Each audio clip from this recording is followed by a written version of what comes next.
Yep, live. We're live. Okay. Um,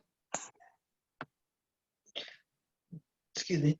Uh, okay. Welcome everybody to another episode of Love Language the Roundtable. Pray everybody's having a good week and a good day. So today's topic is I do confines and contracts, and we've been talking about this subject, the subject of contracts, ad nauseum. So for a really, really long time, but we haven't yet got into more detail about what it looks like. So that's what we'll be covering today.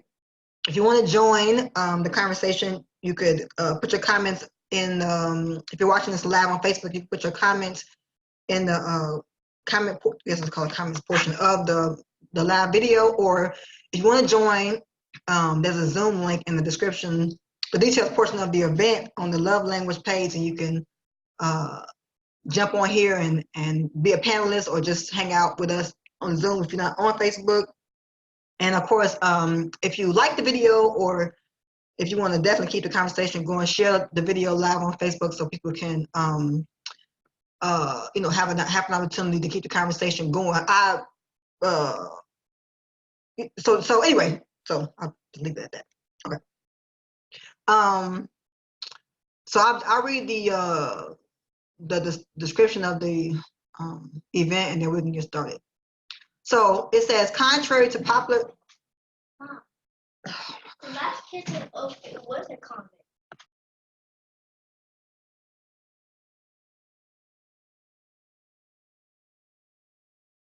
All right, I'll go ahead and take over for a minute while she's getting situated. I'll read what she was about to read. Details. It says, contrary to popular belief, contracts are not simply limited to business transactions. Individuals are taking steps to outline what they will and will not agree to in an intimate relationship. Is a relationship contract necessary in pursuing a mate? Why or why not?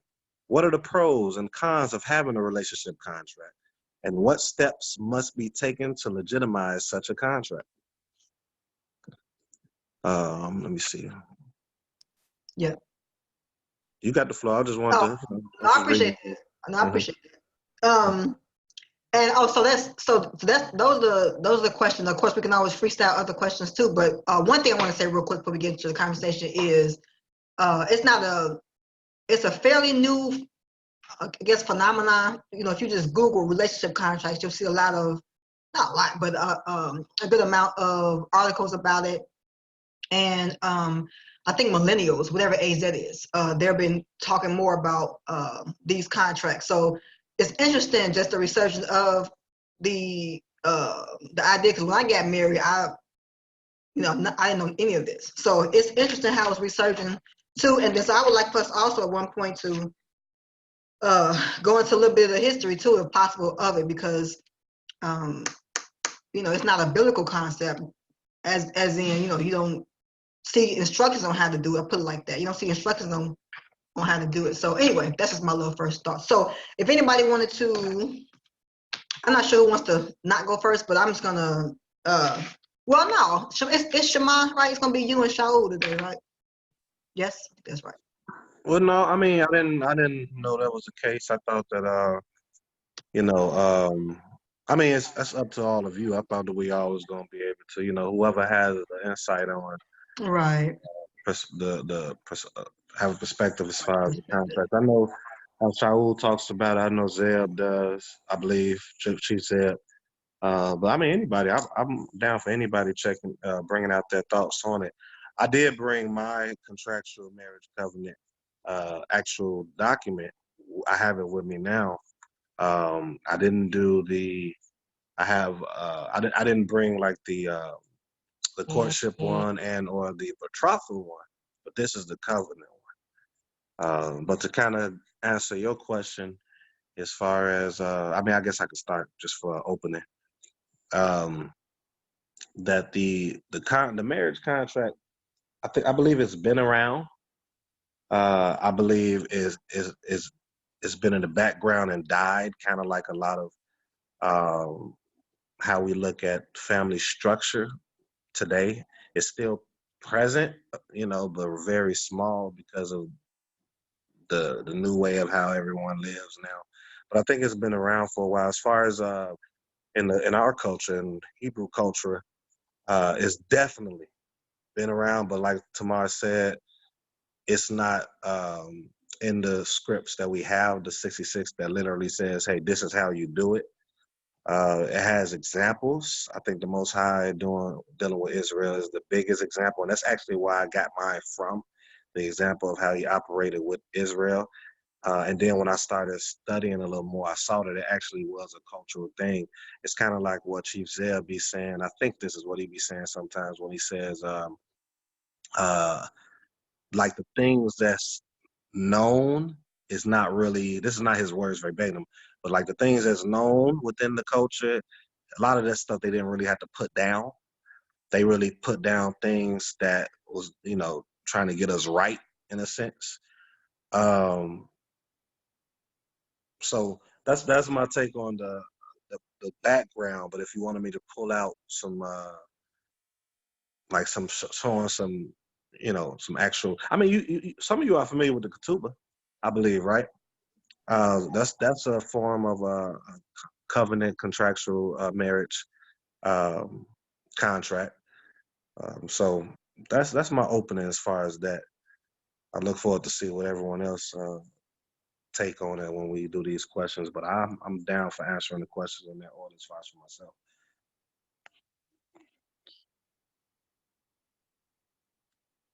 And shalom, everybody. Yeah, the marriage contract, it should kind of, just kind of, coming right off of what Shema was saying. The history of it, I'm not going to say it's a shaky history, but it's a because of course, as Israelites, many of us, we don't, we get afraid of things that aren't spelled out in the precepts. If it doesn't appear directly in the in the received text, people start shaking in their fringes. But I think when we start talking about marriage contracts, unfortunately, when we talk about a ketubah, you have to go back to the Pharisees because they're the ones who instituted it. Prior to this, there is nothing written in the text or nothing directly suggesting that a marriage contract was drafted up. However, because there is a direct law pertaining to divorce, and that the bill of divorce, it would stand to reason that, well, if there's a bill of divorce, there would have to be a bill of marriage. That's where the logic goes. But again, many Israelites are kind of shaky with that because, well, it's like, well, why is it not stated in the text? Why is there not a Deuteronomy text or a Exodus text or whatever that says, when thou findest a goodly woman, you shall give her this document or whatever. There's nothing spelled out along those lines. And like Isaiah was, not Isaiah, like Shema was saying, that there is there's an understanding culturally that certain things in scripture are not spoken of because culturally they were so rooted in the culture that it would have just been redundant to speak about. Again, it's like there's no direct laws that says you should wipe your behind after you defecate. There's no laws that says that you should bathe twice a day or whatever. Why? Because, well, it was a given that you should, whatever. So there was no need to spell certain things out, but other things that were anomalies had to be addressed. Like divorce is an anomaly. That's not natural. Marriage is natural, but divorce is not natural. So therefore it's like, well, okay, in this anomaly called divorce, here are the stipulations that go along with that. Because it's an anomaly. Marriage isn't, so that's why you don't see it spelled out directly in the text. However, it was understood in the culture, and after the Babylonian captivity, when Israel was coming back and trying to figure out all of these things that they lost and whatever, the early version of the Pharisees, they sat down and said, well, you know what, we know all of this stuff culturally, but we now have to codify it because, as you can see, things are being lost by virtue of captivity and by virtue of all of these things occurring. So we have to write these things down. This is ultimately what became known as the Mishnah, because culture now had to be codified, because history was showing that culture and things of that nature were being lost over time. This is why now, when you go forward from the time of the Pharisees onward, now we get to see marriage contracts. We get to see the ketubah, all of these things, because they're like, hey, we were doing these things in ancient times. We knew what to do, but most of the people lost what it meant to go and do these things. So now let's codify it so that everybody can now bring this into themselves and they can go forward and practice it correctly. They also did it because of the time that they were living in. I mean, you're talking about a very lawless era. The first century was an extremely lawless time. Forget about what the Greeks were doing. The Romans were insane. So the idea of the sanctity of marriage and the whole marriage process had to be codified just to protect Israel, so that we didn't fall into the madness of the surrounding peoples. So yeah, we have the Pharisees, the good old Pharisees, to thank for the ketubah, because prior to them we have no written account of it existing. Although there's assumptions or inferences that it definitely did exist. So I just want to just put that out there, just for I guess historical, the backstory of it, so now obviously as we go forward we understand that, and not us but people who are listening understand that those who are talking about ketubahs and the importance of marriage contracts, we have to understand that you're going to have to go outside the received canon in order to get it. If you don't go outside the canon, then it's wild, wild west. You just, you do like the caveman, just snatch a woman up and say, hey, you're mine, woman, and call it a day. So, now with that, I yield.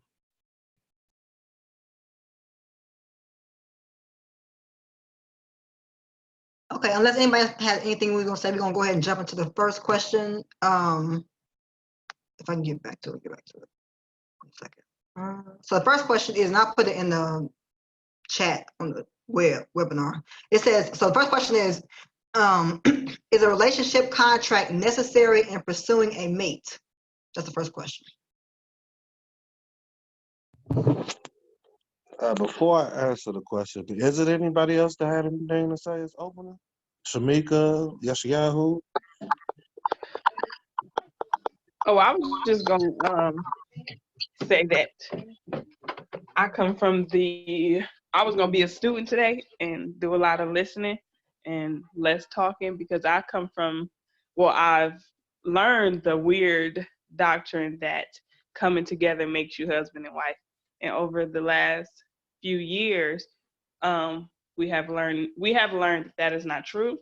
And we have understood that a contract or a covenant is necessary, not only for us as a couple, but even the different benefits you have dealing with the law of the land. Certain things that you can and can't do as married people that you can't do as single people. So we just been doing a lot of learning, and we haven't done a covenant yet. Like we did like a semi one that we wrote up, but not nothing that, like what you had.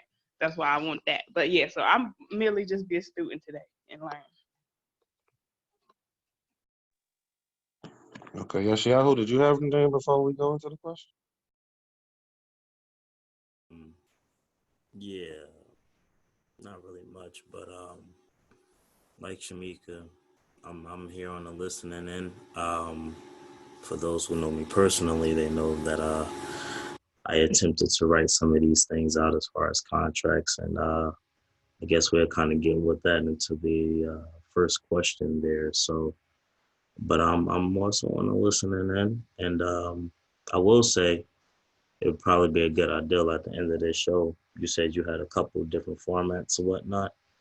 All of the ones that we have created and kind of congealed, it would be a good idea to throw those out there, so maybe the public can get a bit of an understanding of how these things are done, as we talk about the importance of why.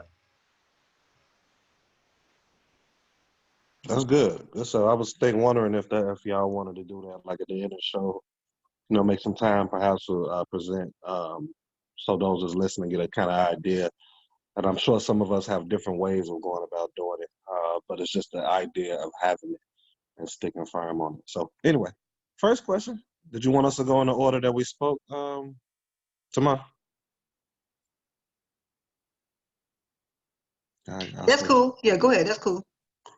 So let me see. What was the first question again? I'm sorry. Is a relationship contract necessary in pursuing a mate? Okay.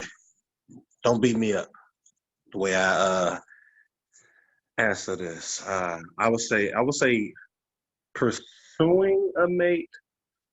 Okay, I think I know what you meant when you said it. I got you. So yeah, I believe that it's a great foundation. Are there people that are successful without one?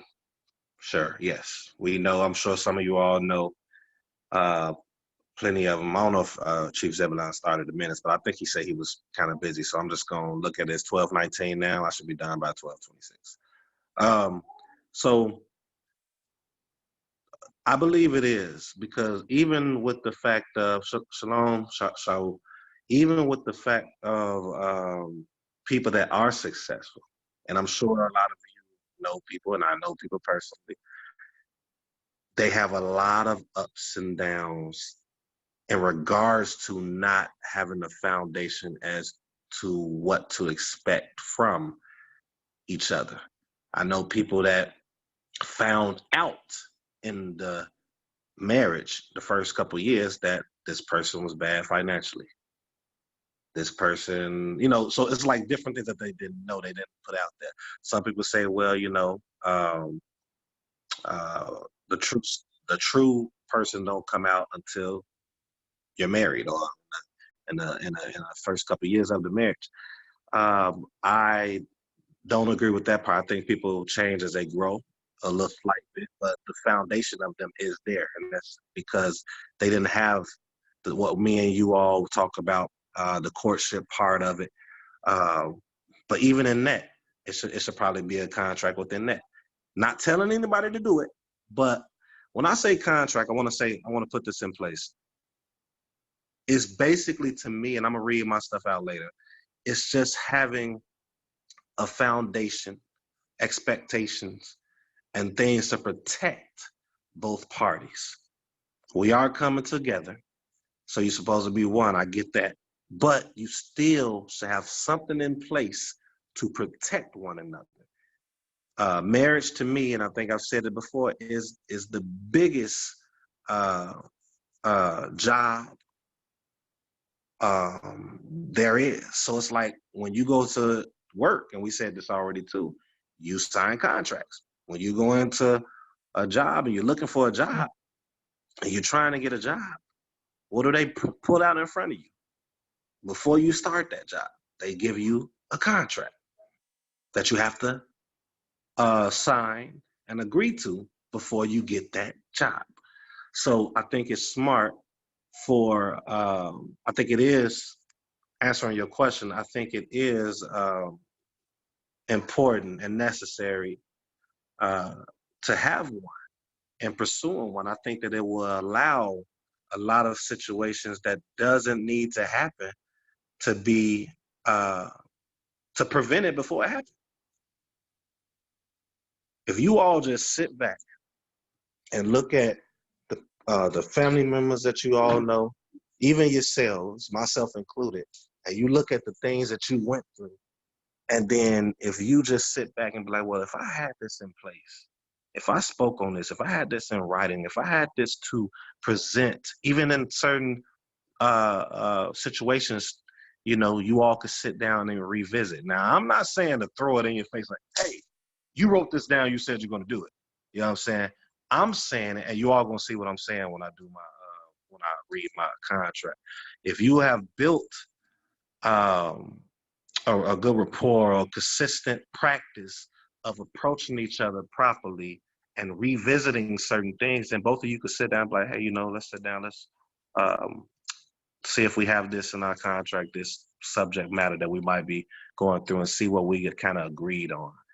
and see if we're both, playing it out, practicing it out properly. But doing it in love, man, if we would have had some of these things in place, a lot of us probably who are maybe divorced or didn't work out or whatever, it probably would have been different. Because a lot of times, I have 3 minutes left, a lot of times it's not the fact that they're horrible people. It's not the fact that either one are horrible. I was on the phone with Elder earlier, and one of the things that Maurice Shalim has said that some people is, it was today we talked, some people just are not compatible.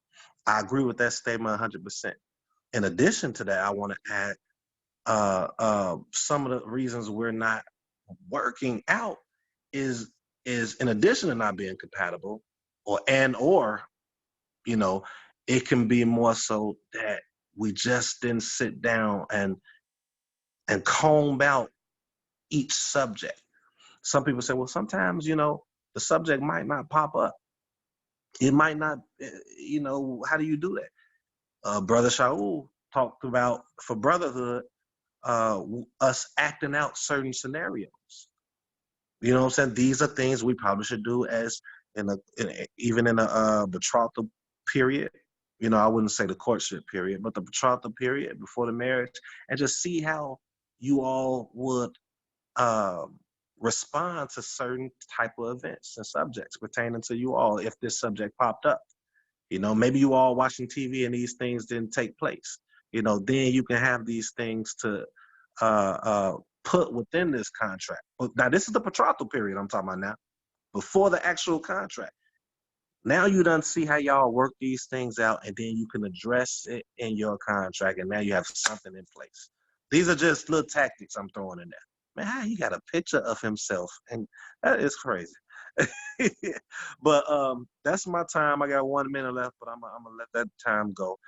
I think I answered the question early on, but I wanted to give a few different things to think about that can help assist with the contract. But I think it is important, and that's my answer.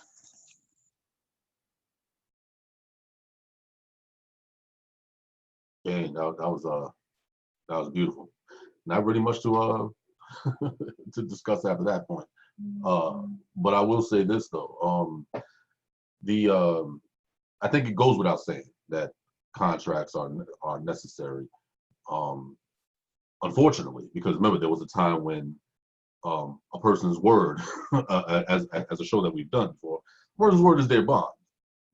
So that that would be, of course, that should be a given. But especially in the times that we live in, marriage is no longer considered a cultural contract. It's no longer a cultural union or a community. In ancient times when people got married, it was for the purpose of what? Extending the community, extending the clan, extending the family, extending the tribe.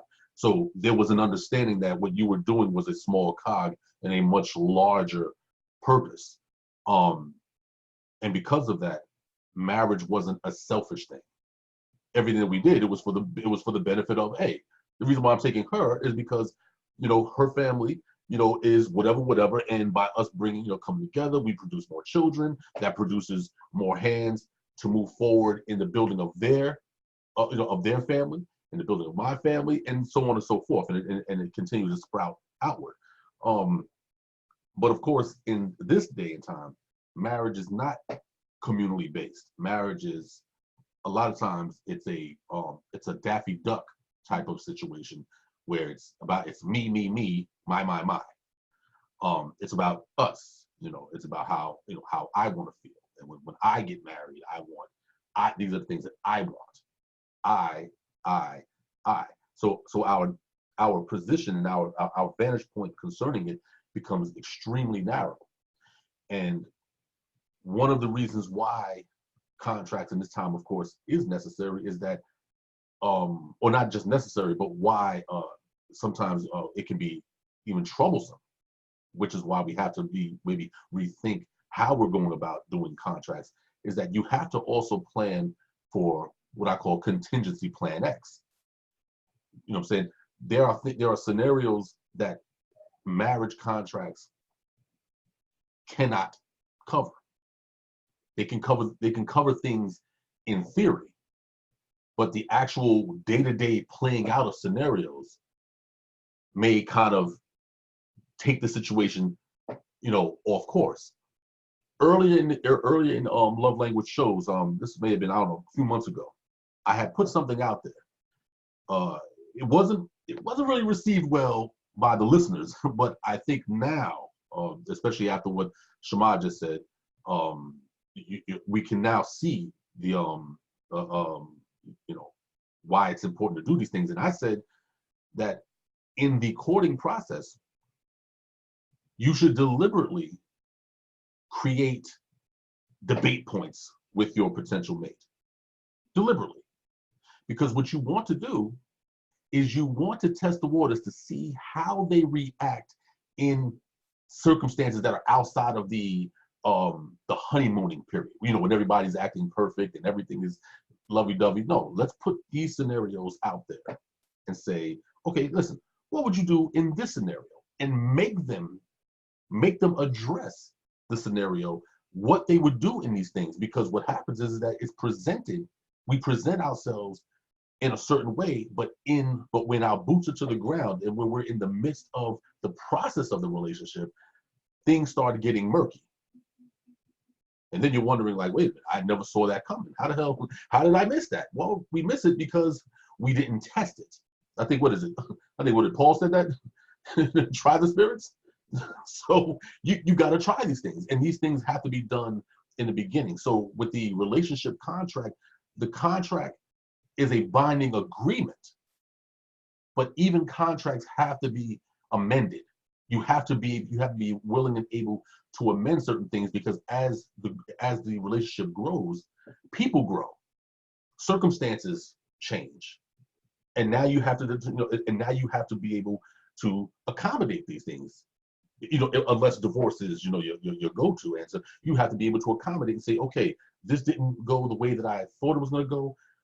Let's sit down at the table. Let's discuss the situations. Okay, it didn't go this way, it didn't go that way.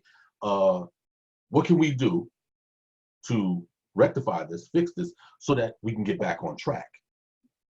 So I think that like in the time that we live in today, when we see the rising of relationship contracts and marital contracts, all these things, the popularity is coming back.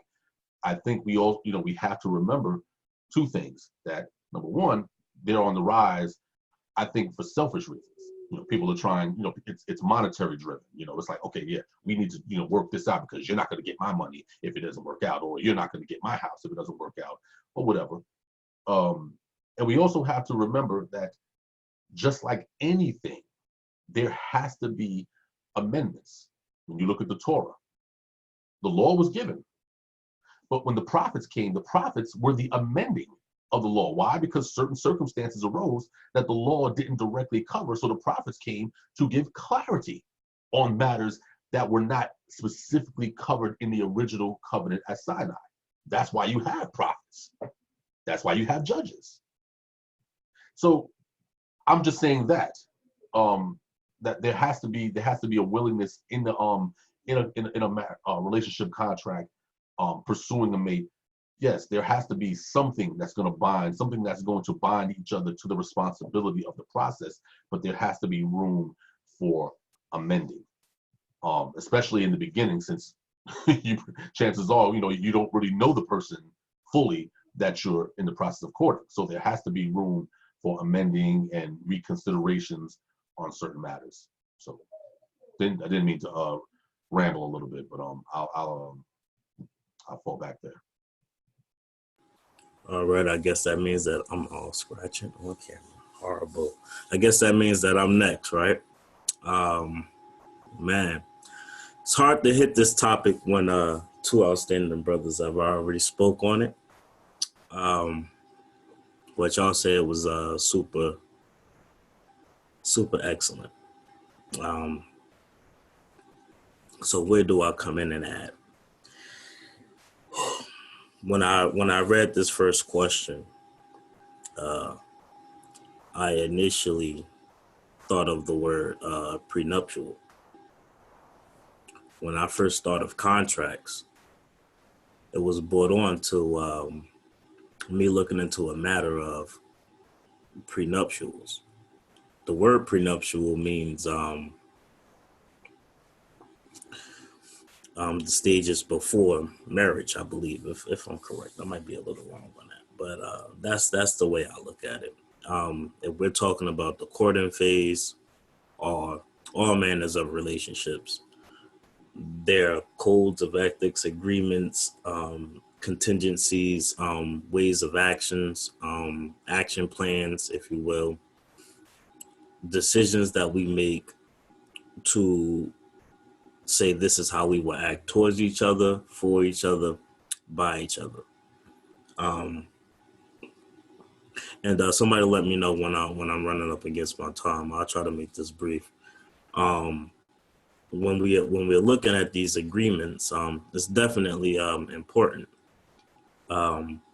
As Shema said, and you can correct me if I'm wrong. I'm not going to say it the way you said it, but it's kind of that trial period, or an if you will, a test run.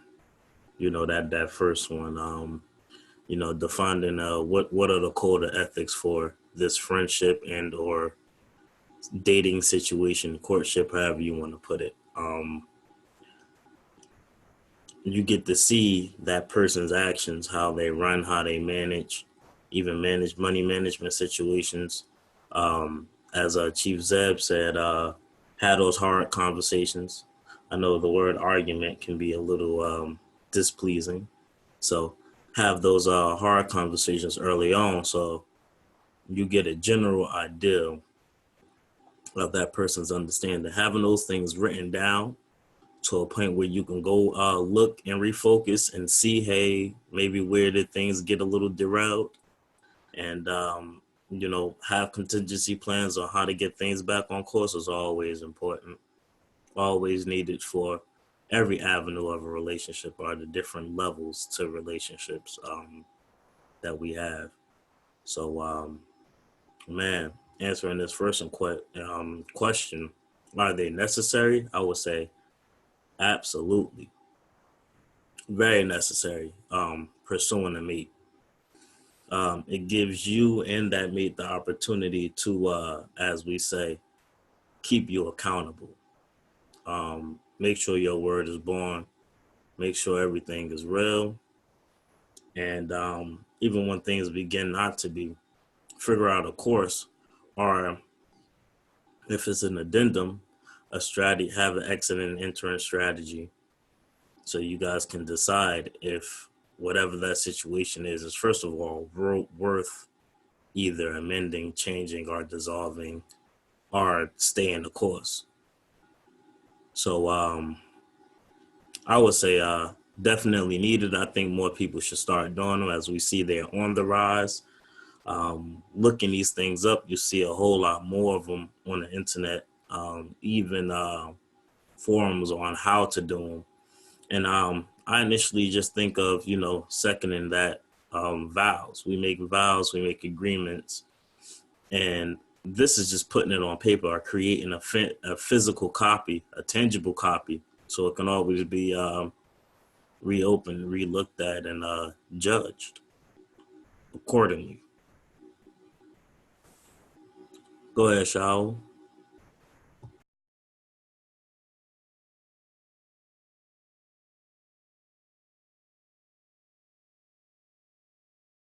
It's on me. It's on me. Okay, cool. And Shabbat Shalom to everybody. And every time I get on the show, man, I always be like 15, 17 minutes late or something. I don't know. Something wrong with it. Anyway, um, it's a scripture that's in the Apocrypha, Sirach 42:7, that says, deliver all things in number and weight, and put all things in writing, that thou give out and receive in.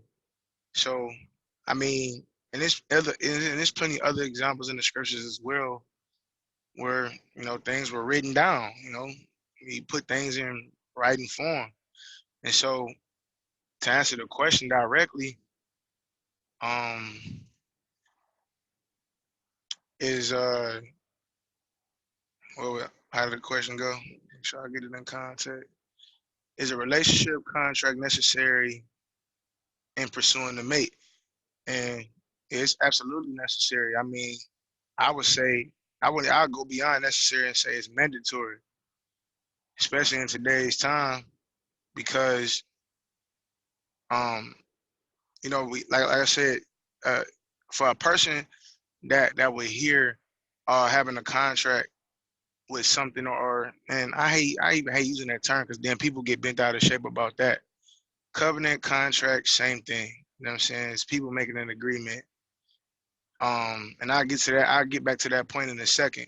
But for a person to say that, what we need contracts for, what I need to do that for, like think about it like this, like you really operating in the spirit of pride when you're saying that, because basically what you're saying is that you have enough understanding, enough wisdom, enough mental capacity to um to not need anything because I'm grown and I can make my own decisions type of thing.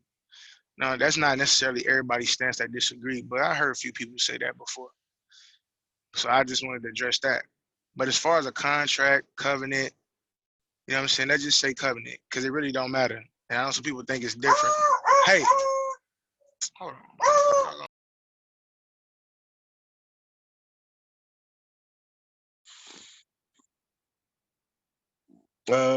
Guess I'll come on just to. I know. I feel like I know where he was about to go till you come back on. But it's, Yeah, I'm back. I'm there back. you go. There you go. There you go. I'm back. But yeah, dog seen another dog and was tripping. But anyway, what I was saying is that a covenant, a contract is only as good as the witnesses that's involved. So some people, some people may say, oh, I did a contract and it didn't work or whatever the case is. Well, the question I will ask is, who was the witnesses that witnessed the contract to begin with? Because, you can't make a contract with just you and another person. Nobody else is around, because depending on how they sign it or if they slick, if something happened and you say, well, this person signed a covenant or a contract with me, um, um, and you couldn't prove nothing because how can you prove they even signed it? So, witnesses is just as important as the contract itself or the covenant itself. So, and that's what that go back to what Zebulon was saying as far as the community. So, like, yeah, when you was in a community and your word being your bond type of thing, it was prevalent in those time frames because that's what people pride themselves off of. Like you have to, like today, it's acceptable to be slick. It's acceptable. I mean, even amongst Hebrews, it's acceptable for us to just not do do stuff for other people when we said we was gonna do it, and can't nobody say nothing to you about it. Ah, man, I ain't, you just say something, you don't feel like, nah, man, anytime you don't feel like doing something, man, I ain't feel like doing it, man, my bad. You know what I'm saying? And I guess my bad is supposed to get you out of every situation. But, you know what I'm saying, to be a person who, you know, uh, that respects contracts, or is a person that respect a person living by their word, you have to have a certain level of integrity. You have to have values. You know what I'm saying? You have to pride yourself on that, because if you don't, then anytime something happens and you don't feel like doing something, or you don't want to do something the correct way, then you'll try to weasel your way out of it. And so contracts is I would say not just necessary, mandatory, because it provides order. And the problem with people is that, especially people that know they Israel, is that we talk about order all the time, but the majority of us don't want order and don't like order, because we sit here and we fantasize about, oh man, I want a husband to do this and that, or I want a wife to do this and that. You know what I'm saying? I want a community. I want brothers to be doing this and that. And once you actually meet someone or come across someone who's laying down that level of order, you reject it. And so it has to, paperwork has to be done. I mean, I don't even just go paperwork with marriage. I go paperwork with friendship. I go paperwork with anything. If we speaking about anything that we're doing one to another, it should be something. It should be, and I'm not necessarily saying you got to do a contract with every situation. But what I am saying is that it should be. You should think community when you think getting involved with someone else, whether it's a friendship or whatever the case is. And it should always be witnesses. It should always be leadership and government involved, in your sect of how you deal with each other, codes of conduct, different things that you adhere to maintain order, to maintain the rules of engagement one to another. That way, um, you don't have to worry about, feeling a certain type of way. Or when you talk to Hebrews about some of the stuff they've been through, man, I don't feel like I ain't trying to be with nobody because I've been done dirty so many times. You know what I'm saying? You don't have to hear them stories no more. All right, I see I got a minute left. But yeah, I was wrap it up. I'm just that was gonna be simple anyway. You know what I'm saying? So at the end of the day, that's it. That's my view on the first question as far as is it necessary for selecting the mate, especially when you're talking about getting into a relationship and marriage. It's mandatory.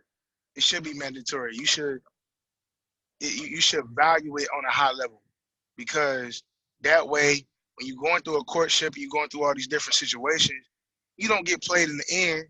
The sisters don't feel like they racking up bodies, and brothers don't get, stupid out here. You know what I'm saying? And a certain level of order is maintained, and everybody is safe if something don't work. And that's really the purpose of a covenant / contract or whatever. So I'm a yield right there.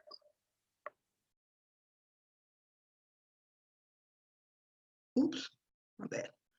Yeah, so good comments so far to the first question. I wanted to just say a few things about the first question. So again, is a relationship contract necessary in pursuing a mate? I think that I think individually, so we're talking about protecting one another and things like that. But I think as a person who, like, if you want to enter into a righteous marriage, then it's good for you just to have your standards written down. And I think that's another thing that is kind of a cringy thing to say or talk about, is the construct of having standards. I know we talked about that before on the show, but or some other previous show, but it's okay to have certain standards. And I think that when you write them down, that's one thing, because you have this thing written down and you can refer to it on your own. But then when you write it down and then present it to a potential mate, that in and of itself legitimizes your standards, and then it's a good way to weed through the nonsense. So air quote dating now is really weird. So and there ain't no standards really. You meet somebody and even something as simple as picking up the phone and having a conversation is kind of weird. People will text each other back and forth or whatever. So for those people who are interested again in being in the righteous covenant or doing things as adults, for lack of a better word, I think that it's mandatory, like everybody said. Also, I wanted to bring up this little interesting tidbit. So when I was looking up this topic earlier this week, I knew about the ketubah and I kind of looked it up a little bit, but I don't know what I was looking at something, but it was I forget what it's called, but it was some kind of like I think it's called egalitarian marriage. I think that's what it's called. But it's like it was an egalitarian marriage, and it was like back in 1855. I think it was the date of it. But anyway, another way to look at it is, if you're a woman, you know what I'm saying, and you want it to be clear, because again, when you go to the courthouse and get married, you say y'all say the vows or whatever, but the vows are real broad: to have and to hold, to love and to cherish. I forget how it goes. But that's really vague, you know what I'm saying? So for a woman, it's good to be able to detail those things out, like, what am I looking for in a mate, and to have those things, written down and stuff, just for your own personal protection. I know Zebulon mentioned earlier that a lot of times, like with the idea of prenuptial, it sounds like it's this my stuff and that's your stuff, which I agree. I think that's what I initially heard when I even thought about the contract. But I think that it's good to just be clear about everything, you know what I'm saying? And then and to value yourself enough to know that even if, you know, whoever he is, you know, he or she is, if they ain't the one, you keep moving. You know what I'm saying? I think that'll help flip through nonsense quicker. You know what I'm saying? Because it's easy to, like Shaul said, you know, have a conversation with somebody in private, and you know, everybody run game. You know what I'm saying? Run game. And it's all a bunch of conversation, a lot of talk. But I think with this, it takes it to another level, and also it forces people's hands. You know, you either gonna do right, you know what I'm saying, and you're gonna you know, have this contract and take it seriously, or you're not. But that's another good way to like weed through nonsense. So I'm not sure if anybody else want to say anything to what was already said before we go to the next question. Okay, Shema. I mean, I could keep this for the next question, I believe, but I'm just gonna say it now. I think one of the things that, like Shaul was alluding to, thought he was gonna keep going with it, but I don't think he did, or maybe I missed it. But I think one of the most crucial thing about these covenants,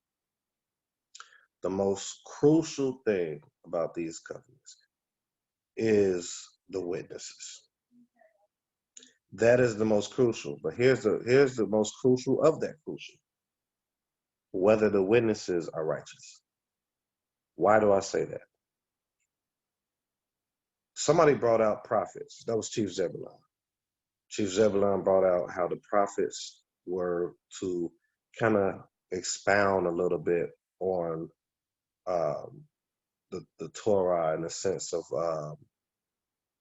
you know, matters that kind of wasn't really, I guess you want to say, this is me speaking my words, like understood in a sense. So they kind of come to kind of, you know, bring it out on them. The reason I say righteous witnesses is because they kind of guarantee. I'm gonna use elders for example. Like if I was getting married and I brought my contract, first of all, my elders can look at my contract and say, oh, see if it needs to be modified or whatever. That's one. Keep that in mind, what I just said. Two, if it's not the case, the elder's job or the righteous witnesses involved job is to assist in matters to help both of you be successful. Because it might be certain things within the contract that either one of both parties might be overlooking. And the purpose of think of the Ten Commandments. The Ten Commandments is put in place. You know what I'm saying? But then let me say this, and I'm done after this, I promise. Think of Moshe when he needed that help, and the Laban, I want to say it wasn't Laban, was it? Who was it? Chief Zeb, help me out. Who was that? Yethro. Okay, he gave Moshe some leeway by getting extra elders to help and to assist and things of that nature. We have the commandments. We understand not at this point, but we have what we need to be doing, but he still had these other ones to help and assist in certain matters, and only those big matters was going to him. What's the point of me using them? My point is, you have this contract. This contract is here. This is the standard. But these elders that's helping assist on certain matters within it, because some people just give up. But if you have these righteous elders that can help assist in your contract and helping you all be successful, the standards that you both put in place, and see if it's something that either one of you might not be seeing. So I kind of took that from that Moshe incident, you know, just to bring that out. And I just I wanted to throw the righteous elders in there, or the righteous witnesses in there. Because if you don't have the witnesses in there, like Shaul was saying, then righteous ones, not just witnesses, by the way. Like I could get my cousin Pookie, I don't got a real cousin named Pookie, and somebody else to just sign and give their thumbprint. That's what I do. I do a thumbprint on red. I'll tell you about that later. Blood in, blood out. So, but Blood in, blood out. you can have cousin Pookie and Sanandra to be a witness.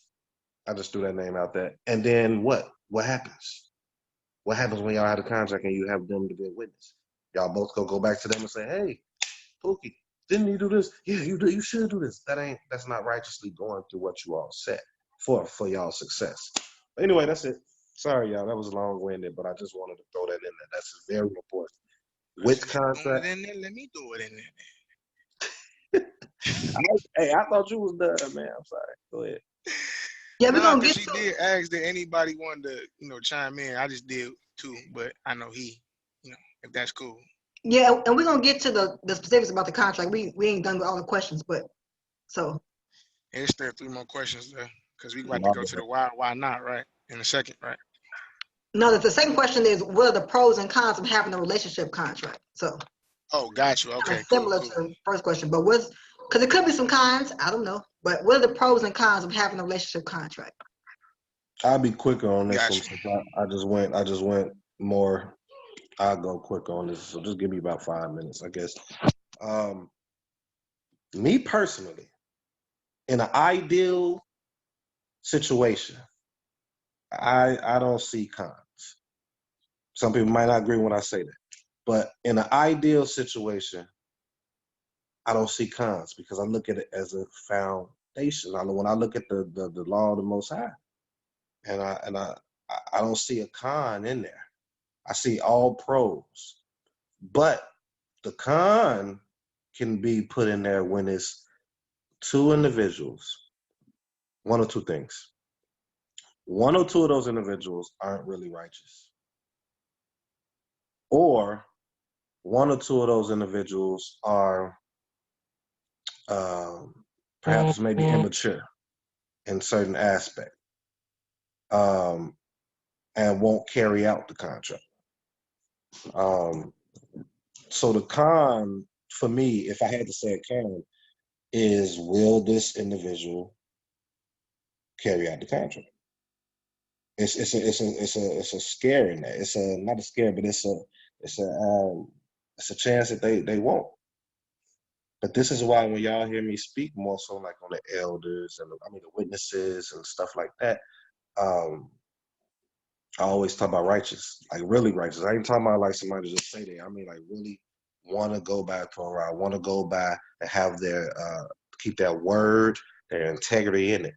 But the reason I say it's no con is because before you even get to that contract, before you even get to this 8x14 contract, you got to go through the courtship and then the betrothal period. So that contract to me it's not a con, even though it starts with con. Even though it starts with con, matter of fact, that's the only con in the contract, that it starts with con.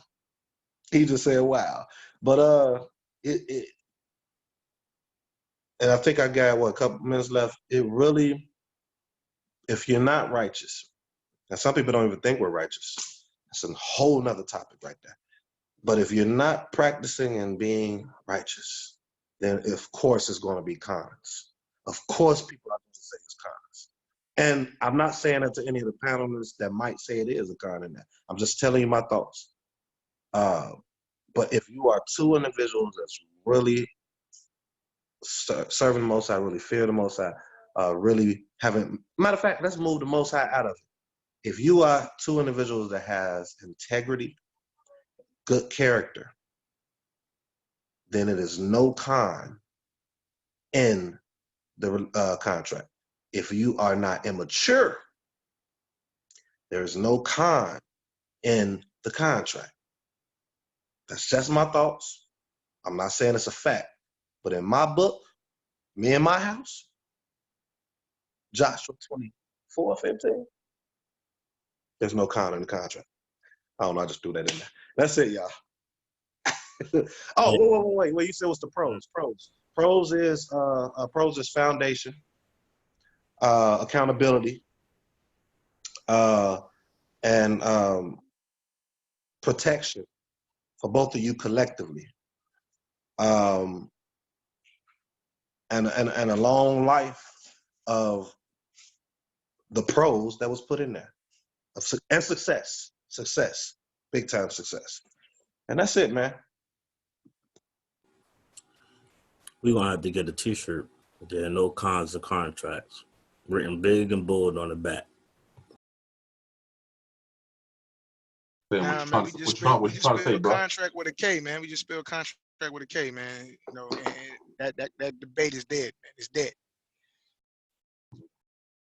Yeah, I'm not. I don't have really much to add to that because, well, for two reasons. Because it's kind of self-evident that obviously we know all the pros to it. I mean, how about a great marriage?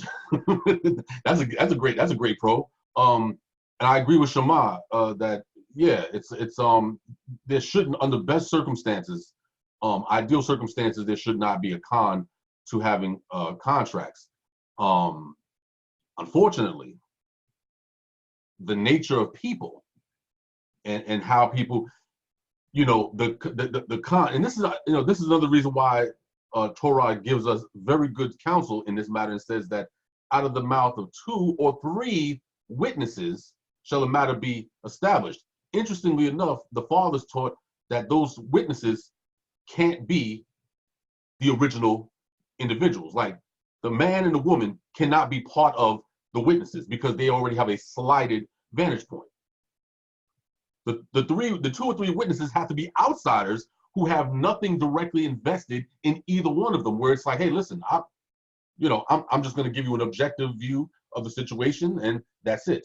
This is the reason why, of course, women shouldn't have their bridesmaids as witnesses, because they're clearly going to side with her, and the best men, they're going to clearly side with dude. So so obviously the witnesses have to be outside the realm of the of the 2 individuals.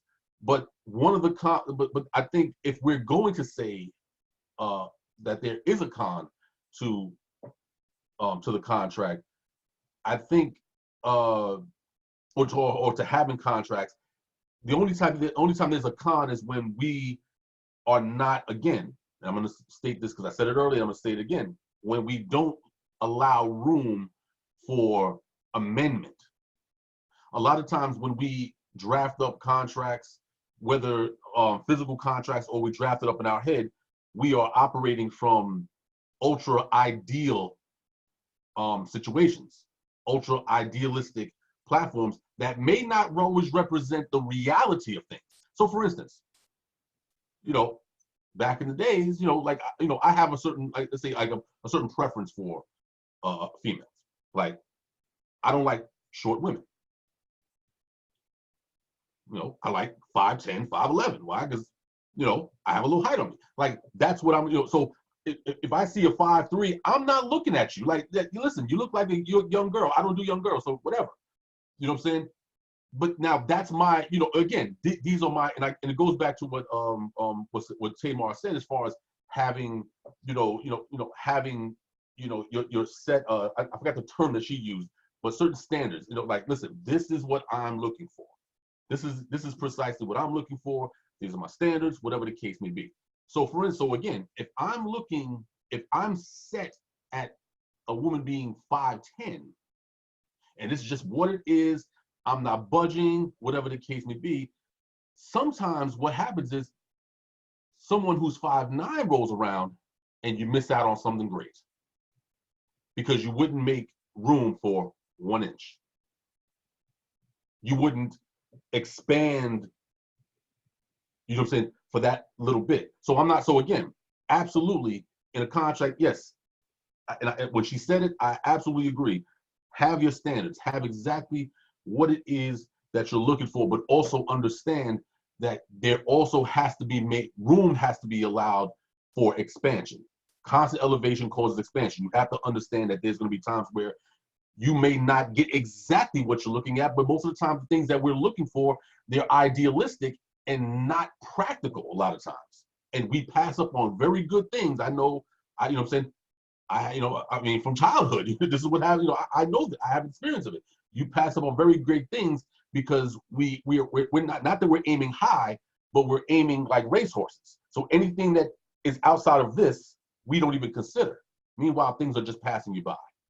So as far as the contract is concerned, I state this again, that we have to be able to revisit contracts and say, hey, listen, in the courting process, certain things may have to be amended in the contract, because as you get to know a person, you may really, really like the person, really like, yo, this person, whatever, but they may have certain things about them that might, they don't exactly fit in what I was looking for, but that's only 3-4% of the person. The other 97% is great. So what do? Do you throw out the 97% because the 3% didn't add up?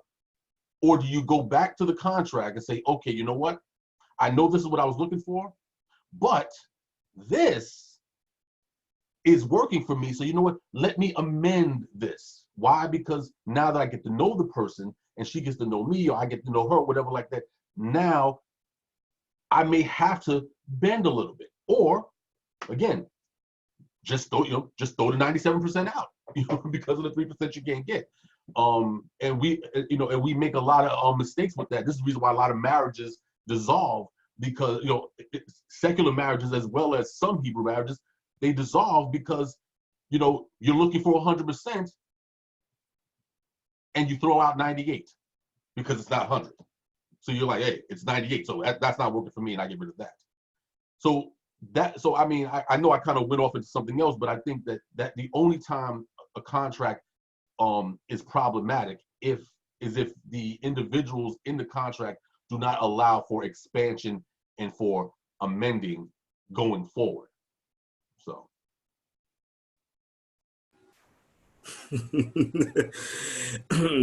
Chief Zeb, when you was talking about the height thing, man, had me rolling, man.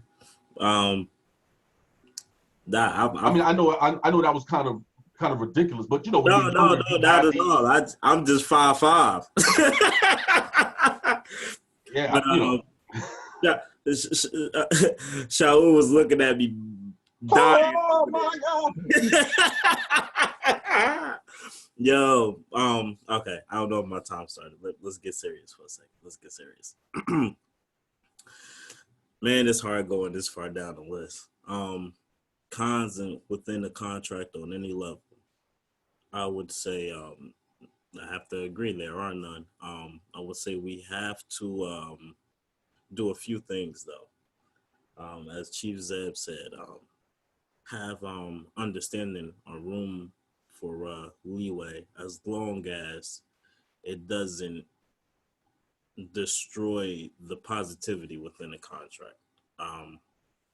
You don't want to be in a situation where your mental health is in question and harm is there, and trying to take this very ambiguous free approach to things that ultimately ain't gonna work.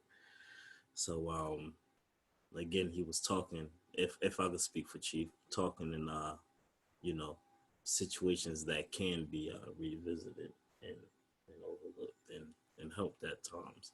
I don't really have much to say on the topic because I think it's been nailed pretty thoroughly so far. I will only say, which I think I typed in comments, levels of engagement.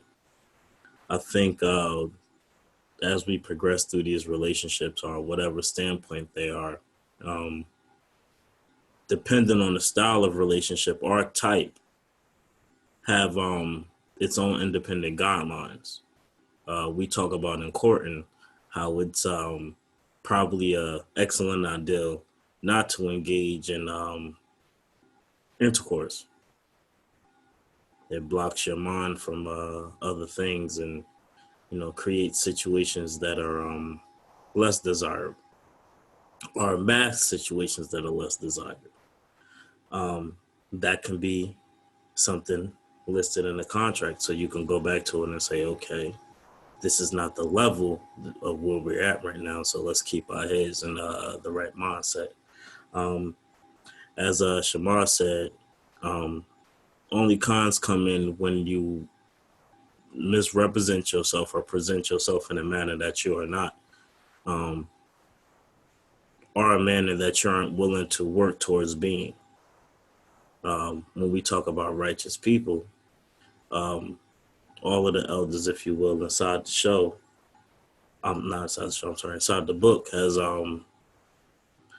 made positions to do the right thing, and when they didn't, they held themselves accountable for that. When a person's not willing to do that, I say that's when you come into issue or a con. But that's only if you wrote that contract within the circumstances of running game, as Tamar said earlier. You know, are not being forthcoming with who you are or what you're trying to be. Um, with that being said, I would say, stay focused on those things and, you know, focus on the relationship at the point that it is. And if there are changes, revisit. I remember when I was making mine, I believe I had a revisit clause in there for every 3 months, if I'm not mistaken. Might have been something like that. I could be wrong. To continue to review and judge where that relationship was, what needed to be changed, what needed to be worked on, and that gives you opportune time to discuss those hard issues. So I'm gonna go ahead and yield there, and let everybody else go ahead and address the matter.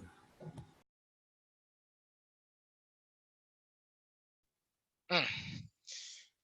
I just noticed I didn't even hear Shamika address that last question. I mean, the first question, but I don't know. Maybe she not. You know, I don't know. I would have liked to have it. Heard that if she had something to say. But anyway, I'll what are be in some of the? today. I I'll be in a student today. got you. Okay. Nah, sister, you slacking. We want to hear your voice.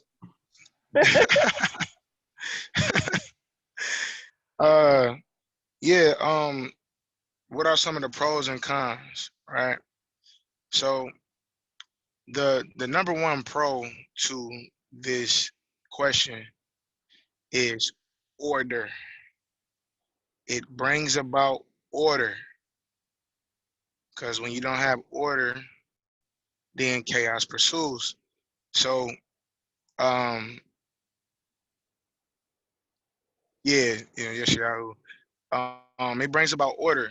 And so that's the thing about, and because the contract is not necessarily about the contract itself. The contract is just you adhering or you vowing to adhere to the code of the community, the code of brother to brother or peer to peer. And so, Shema has a marriage contract. I'm talking about all contracts though. A communal contract, like in terms of communal code of conduct, one amongst another, peer to peer, brotherhood, uh, establishment, a sisterhood, establishment, a friendship, a community, uh, um, and also marriage. But I do want to say this though, that though contracts is, I say, mandatory, necessary, and mandatory. Um, everyone should go into the contract with the mindset that time builds equity amongst your peers, your relate and your relationship amongst your spouse, your children. And so you should have the mindset going into it that um, once a certain amount of time goes by, a person should have earned a certain level of my word is my bond. But the contract still stands in terms of if somebody ever went against it, it could be utilized in court, in Israelite court, to be bring about justice and to bring about order. But your mindset in a relationship with a person, no matter what the relationship, what type of relationship it is, should be with the mindset of as time goes by and as a person prove themselves that given a certain level of your word is your bond type of thing, it should be necessary. You know what I'm saying? Because that just brings people closer together. And so as far as the cons, um, I, it's not any cons. And I know Shamal said earlier about a con could be a person who misrepresents themselves. I don't even think that's a con. Actually, what that is the purpose of the contract itself. Because we know that regardless of the witnesses, regardless of anything, a person can get retarded and just be like, I ain't doing nothing. That's okay. And that's great. Because guess what? Whenever you sign this covenant, you're not just signing the contract in this covenant to your counterpart.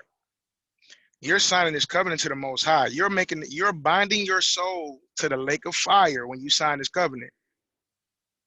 Meaning that if you break it, like, of course, there's going to be a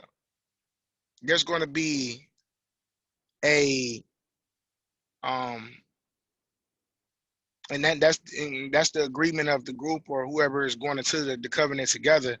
It's going to be agreement to where there's certain things that could be brought out as a justification. Everyone will have to agree on that. But besides that, you're binding your soul to the Most High, as well as your brother, or your sister, or your spouse, or whatever the case is. You're not just about to be in here, just signing the contract. Yeah, I'm about to. I'm gonna do it. I'm gonna do it. You know what I'm saying? Nah, because guess what? If somehow we can't hold you accountable, you will be held accountable by the Most High. And so I would suggest anybody that's doing the contract, make sure that everything you guys agreeing to is also binding your souls to the Most High as well. Because if you don't do that, then somebody, you putting your hands on somebody and giving them lashes is, that's pain for only a couple of minutes, a couple minutes, couple days. But having a person bind their souls to the Most High is everything, because everybody claim to be sincere. Oh, I love the Most High and all I love this and that. I got integrity, blah, blah. Well, prove you have integrity by binding your soul to the Most High. Period. Ain't no way of getting around it. So it ain't no cons. It ain't no cons, because if you bind your soul to the Most High and you take and you break it, that's on you. We gonna beat your behind down in our community though. We gonna give you about 24 of them things.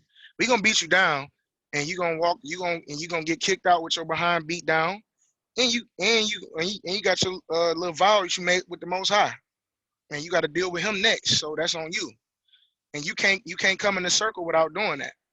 So when I say blood in, blood out, like I really mean that. It's blood in, blood out. Like ain't no way around this. If you break it, you done. That's it. So it ain't really no cons.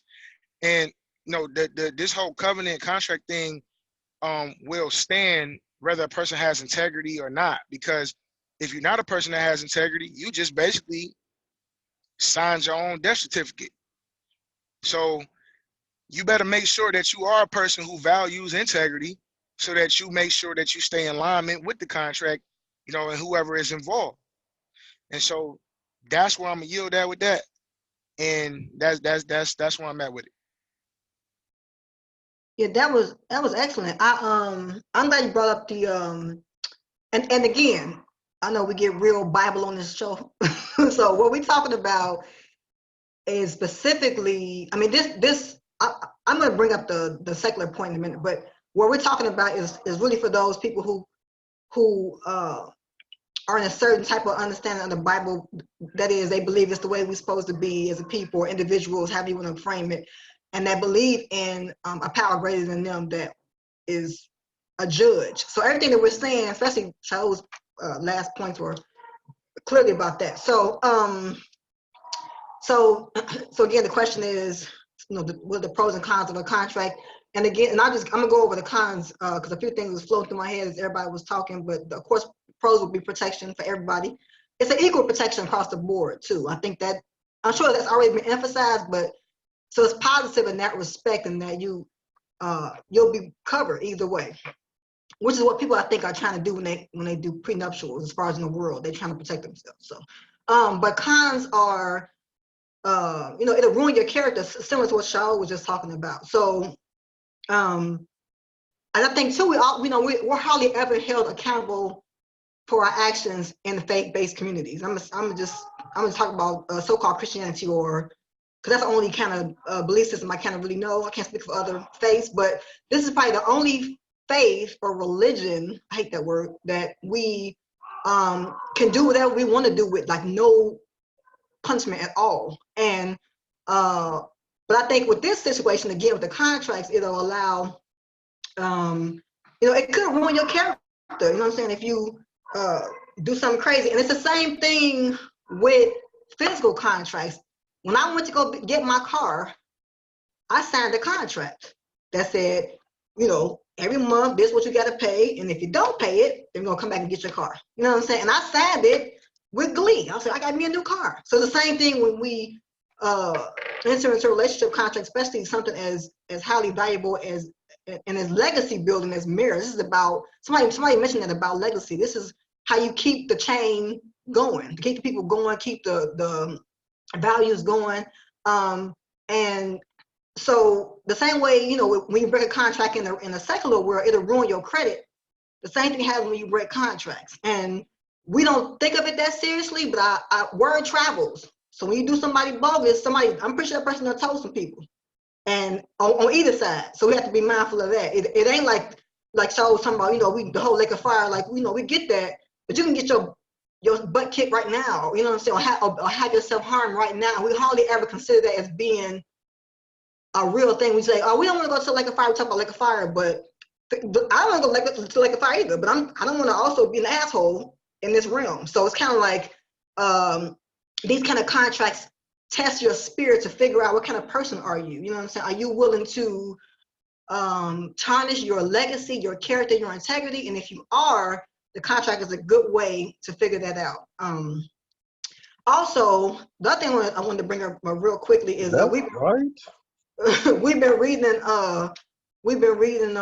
what we at now? We in 1 Samuel now. So there's an example for those of you who know of Eli's sons, Phinehas and Hophni, how do you say it? Hophni. But these two young men were sons of the priests, and they had certain responsibilities, but they took their positions as priests and were super selfish with it. You know what I'm saying? And when you read it, some of the things that they were doing was going contrary to the Torah and kind of pushing their own personal agenda under the office of the Most High. But what they did was their actions made it where the people even hated worshiping the Most High. And I can pull a scripture out and put it in the chat, just for everybody to go back and look at it on their own, and maybe different translations spell it out differently. But it's possible that in this walking in this faith, that you could be playing games and you end up getting people to not even want to, I guess an extreme example would be not even want to worship the Most High, or not even want to enter into any additional covenants. They're already coming into, especially us, the people, we're already coming into, we don't really like each other as Black people. You know what I'm saying? We don't really deal with each other. But then we get into a religious construct and we feel like, okay, now I can take me a deep breath and I can relax. And you get into these communities, not all of them, but you might go into a church or a camp or whatever, or any kind of gathering. I don't want to put no salt on none of those titles, but then you have negative experiences, and all it does is reaffirm your deepest fears and could possibly push you right back out the door. And so I just look at it like it's a really, really big responsibility when we make vows, and I would encourage everybody to think a little more closely think more closely and more intentional about the things that we say that we're going to do, and also when we say those things and write them down, because it's not a game. And like Shaul said eloquently, ultimately the Most High saw that too, and He gonna deal with everybody who hates Him, because that's basically what it is. When we sign contracts and enter into covenants and then we don't fulfill them, we basically tell the Most High, up yours, and He saw it. So all right, so the last question is Real quick, can I say something? Sure, go ahead. Before you go to the last question, I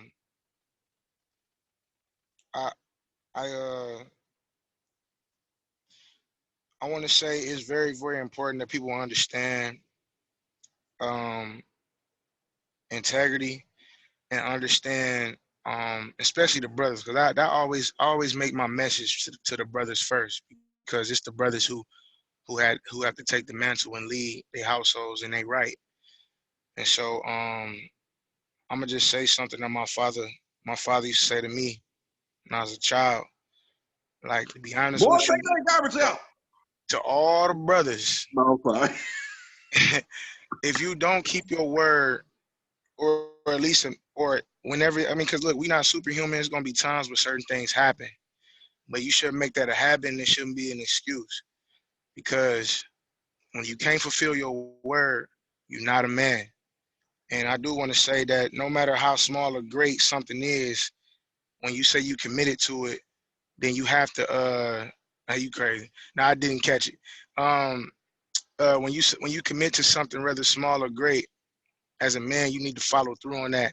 And I do want to say something because it's a sister that I know that listens to this show and watch, that I did make a promise to, that I didn't fulfill, and I don't have no excuse for it, and I had to apologize for that. So, to that sister, uh, um, I apologize. I'm sorry that I said something and I did not fulfill. I will be making it up to you. I got you. But to my brothers out there, man, you know, whether small or great, fulfill the things to you, fulfill the things that come out of your mouth to the best of your ability. You know what I'm saying? Things happen, life happens. But the greater it is, the more you have to commit. And I just wanted to say that. Oh, can I say something real quick? I want to say something after Shamika. Okay, it's just based off everything y'all been saying about the pros and the cons, and me not necessarily thinking it's a con, or I think I have a con, but I just haven't formulated it in my mind to be able to put it in words. But the pros was hitting me hard, especially the accountability, because I never paid attention to this. I always did this to hold myself accountable, but when I make long-term vows that expand over the time of like 2 or 3 days, I write them all out so that I can go back and make sure that I ain't messing up or I ain't forget something or something like that. Every day I go back to my vow if I do long-term vows. And when I asked the question about revising the covenant, it was because it needs to be revised, because in my mind it's like, okay, in order for me to actually be a wife, we got to do this. So it's like it's thought behind it, but it wasn't. It was more so to make sure this is right and this is of the most high, not like this is what you need from me as a wife, this is what I need from you as a husband. So that's why I wanted to ask if it was okay to go back and revise. But yeah, that I never actually put that together because I'm very forgetful. So it may be times where I have to go back into the covenant and be like, okay, I said I wasn't gonna do this, or I said I was gonna take my time and be patient in this area or that area, and you forget those things just like I do with my vows. So yeah, that's all I wanted to say. I just wanted to comment. First saying that Shaul he missed my joke, man. He said his father used to say to him, and I jumped in and said, "Boy, take that garbage out." So that's the first one. I didn't even catch that. I ain't gonna hold you. I ain't catch it. The second thing is what Sister Tamara brought out, and I love it because I don't hear people say it often. I say it, but some people don't catch it. But the sons of Belial, that is what they were called, man. And if you're some of y'all don't know what the sons of Belial means, it basically means worthless. It's towards like those who was wicked. You talking about the sons of Eli? They was looked at as wicked and worthless. When you look up the word, when you cut it up, Beli is without, and Ya'al is like value or to be of value. So it's like lacking worth. They was worthless. They wasn't doing anything to build the community properly. They wasn't doing anything to the people properly in the name of the Most High. Yeah, they was doing wicked things. So Belly, Right, bring it out. so I just wanted to bring that out when she brought that. I thought that was amazing because I use that all the time when I'm bringing stuff to people. As far as you can have this father who was a priest. And not saying he was perfect, none. I mean, I believe, I don't know him personally, of course none of us do, but I believe, he was trying to do what he was supposed to do. Did he do it perfectly or like the Most High wanted fully? Maybe not. You know what I'm saying? But then again, shoot, Maybe he was. You know, we don't know fully, but it just shows that your children could still turn out the way they did. But I think he was supposed to step up and he didn't. Like you know, your children, he could have did. So I think that's why the Most High was kind of upset with him because I don't care what nobody said. My children is 11 and 4 right now. Man, when they 20 something, they better still listen to me. You know what I'm saying? This is, you know, you better honor your mother or your father as long as I'm being righteous towards them, though. You know what I'm saying? I'm being righteous towards them. But anyway, belly of all. Make sure y'all not no belly of all people. You know what I'm saying? Yeah, that's a good point. It's a good story to look at. You know, it's kind of short, but it's good to you glean a lot from it. I'm gonna say one last thing before we get to the next question, but just about Shamika was talking about you know, writing things down. I want to make sure she remembers. So I had listened to a podcast earlier this week, and it was talking about habits and things like that. So I guess the only encouragement would be, you know, the same way we you know, people start the new year or whatever that is, and they'll like say, oh, well, this year I'm gonna, you know, only eat greens or only do this, and then by the 2 weeks into the January, you know what I'm saying, people, they don't forget about what they said they was gonna do. So I think that by no means am I personally saying that when you say you're gonna do something, I mean, I have a history on why I'm the way I am with vows. So the memory in my head and the hurt that it caused makes me like, I don't give a damn, I'm gonna keep my word. But everybody ain't like that. Everybody ain't cut like that. But if so, you're not cut like that, but you would like to be that way. It's a habit. Everything's a habit. You know, you start here, start small. You know, a lot of times it's just thinking before you speak, contemplating it. Or I think we said it this before when my brother was on the show. You know, if you're trying to do something, you say, you know, the Most High will, or if possible, it's gonna be this. When you say like, this is gonna happen, this is what I'm going to do, like you stuck, you did. You know what I'm saying? But you can redeem yourself by becoming a better person, by putting the things that you want to do and be into practice. Like I know Shema mentioned about the people cringing about the concept of you being righteous or being, even I think the other word we commonly hear is being perfect. People say, oh, nobody's perfect. But with practice, you can't be perfect. It's possible. It's just, all it does is really reveal what your mindset is, you know what I'm saying, by what you do. So, all right, enough of the preaching. So last question is, what steps must be taken to legitimize such a contract? I know we heard a few things already, but what steps will make these contracts, written contracts, legit? All right. Okay, it's gonna be a two-part. We're gonna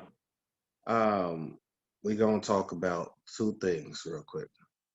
What will legitimize it? I'm gonna talk about the actual way of legitimizing it from the standpoint of like making it be valid, I guess you could say. And then the other part is, and it's gonna be real quick. Then the other part is more so individually and collectively, like within yourself. So the first thing, I'll just go with the latter. To legitimize it, I would say one needs to truly practice some of the things I mentioned earlier, and some of the things the other panelists are too. But some of the things I mentioned, to legitimize it, you have to be someone with integrity and good character. You have to be someone that is, I want to say, practice these things already. Because if you haven't practiced it, it's kind of like, I'll give you a perfect example. I know somebody that their parents passed away and they got a certain amount of money. Okay, they never had that type of money before. They never was practicing saving. They never was practicing restraining themselves from spending. And as soon as they got that large sum of money, the money was gone, which was about $60,000, by the way, in a month. Did y'all hear me? $60,000 was gone in a month. What am I getting at? What am I getting at? Sometimes we assign stuff. Look at the children of Israel. Yes, we'll do it. Yes, we'll do it. The contract sounded great and everything, but we assign it, but we haven't practiced the things associated with that contract to accomplish it. So the first step to legitimizing it, before even doing the physical part of it, is to start practicing these things that you put in place or want to put in place. First of all, I wouldn't even put in place if I'm not going to do it. You know, or I will put little, you know, I like the fact that you put the most, if God winner, which I love. A lot of you on here actually say that to me when y'all speak to me verbally. You know what I'm saying? Yeshayahu do, Chief Zebulon do, Shaul, he never does. He just say, this is what I'm going to do. No, I'm just playing. But, you know, I like that idea, you know, if it's Yah's will, you know what I'm saying? But once you put contract, then it's you should do things around it. Like in my contract that I'm gonna read to you all, I literally tell you my financial commitment that I'm gonna do towards the family. You know what I'm saying? Not outside of what she might want to do, but what I'm gonna do. Now in there, I actually say it is subject to change if my situation change. The amount of money I put on there, which is not a huge, yeah, there you go. It's not a huge amount, you know what I'm saying? But this is outside of my general headship of the household. Like I'm gonna take care of the rent and all that other stuff, about whatever it is. But this extra stuff is just to secure us. Y'all will see, y'all will read it. But my point is, I got this contract, but then I say this can subject, like you said, the amendment, subject to change according to the situation. Okay, so the first step is just practicing it and preparing yourself. If you're someone that want to be a faithful man, you know what I'm saying, you might want to try to refrain from being someone that's trying to talk to a whole bunch of them or have sex with a whole bunch of or even doing stuff to yourself type stuff, you know, all that type of stuff, you know what I'm saying? So you have to practice it. When you're an NBA athlete, I mean, they best players in the world, they still practice to become better. So to fulfill their contract, there you go. To fulfill their contract. All right, so that's one part. Legitimizing it in a physical sense is, I would say the things that I mentioned, and all of us have mentioned, and you'll see on my contract, I'm sure some of you all's contract, if you have one, you have to have the witnesses involved. I say righteous witnesses, not Shanandra and Pookie. You know what I'm saying? And I didn't know Shamika got a cousin named Shanandra or something like that, I think she said. Anyway, all love, sis, all love. I will say righteous individuals because guess what? They can help facilitate or they can help advise in the direction of what you all have put in place. Because sometimes, you know, depending on the like I got Morris Shalene and I got Chief Zeb at this moment. You know what I'm saying? Y'all know I'm not one to have like teachers like that. But these individuals, amongst a couple other, are those that I might go to, even if I have something in place. I have a contract in place. Guess what I'm gonna do? I'm still gonna allow them to see it. And when I was talking to Morris Shalene today, he was saying, when I said that part that I just said to y'all, he even said, well, shoot, it might be something in there that I could probably add onto ours that we got set up. You know what I'm saying? But my point is those type of elders are important because it might be something within it that my immaturity, and I'm not saying immaturity like I'm immature, my immaturity in that subject. Like I have nothing, perfect example, I don't know nothing about agriculture or war from a standpoint of being in the army, but Morris Shalem does. So say if I had something in place, he could come in and fix it up a little bit, or come in and or Chief Zeb could come in and, you know, say what might help the situation in regards to my contract for me and my future wife, or our contract. So to legitimize it for the physical sense, I would say righteous elder or elders, whether man and or woman, to be those witnesses, those real witnesses. I would say to make sure it's Torah based. If you're someone that's within this faith, really take in consideration the stuff that applies to you and growth and success with the individual. Do not make the contract all about you. I just got to say that, man, because most people will. Please don't do that. at all what you want. Try to make sure it benefits you both. Don't make it too long. I got 4 pages, but don't make it too long because you have to make room for growth. Like Chief Zeb was trying to put out there as far as Chief Zeb learned with the mending process, stuff like that. Just hit the basics. Hit the stuff that, like, if you was to look at, and this is the legitimizing part. I mean, I might be going off topic to some of you, but if you just hear me out, maybe it probably click a little bit. Not saying you won't catch it. I'm just throwing it out there. Think about the people that you see outside of you that has failed. Look at all the stuff that failed. What are the top 3 things? Top 3 or 4 things. Implement that in your contract. And that's it with me, man. You know, for me, I do a little thumbprint too as part of a signature, because back in the day, your thumbprint actually was part of it.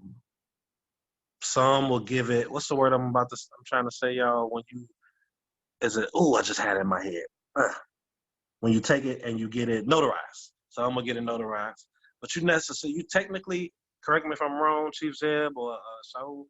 I'm perhaps Yeshayahu if you know, but I don't think you technically need to get it notarized. Once you have those witnesses sign it, 3 witnesses, then you have yourself, the bride and the groom, and the one the officiating party. You know, you good. So the legitimizing part is the physical sense is make sure it's applicable. Make sure it's Torah based if you're a part of this type of faith. Make sure the witnesses that you pick are righteous. This is not just getting married and you just get some witnesses. You know, so get real witnesses. That's gonna be in your life. That's for y'all success. And then and that's it, I think. That's all I got, man. That's all I got, I think.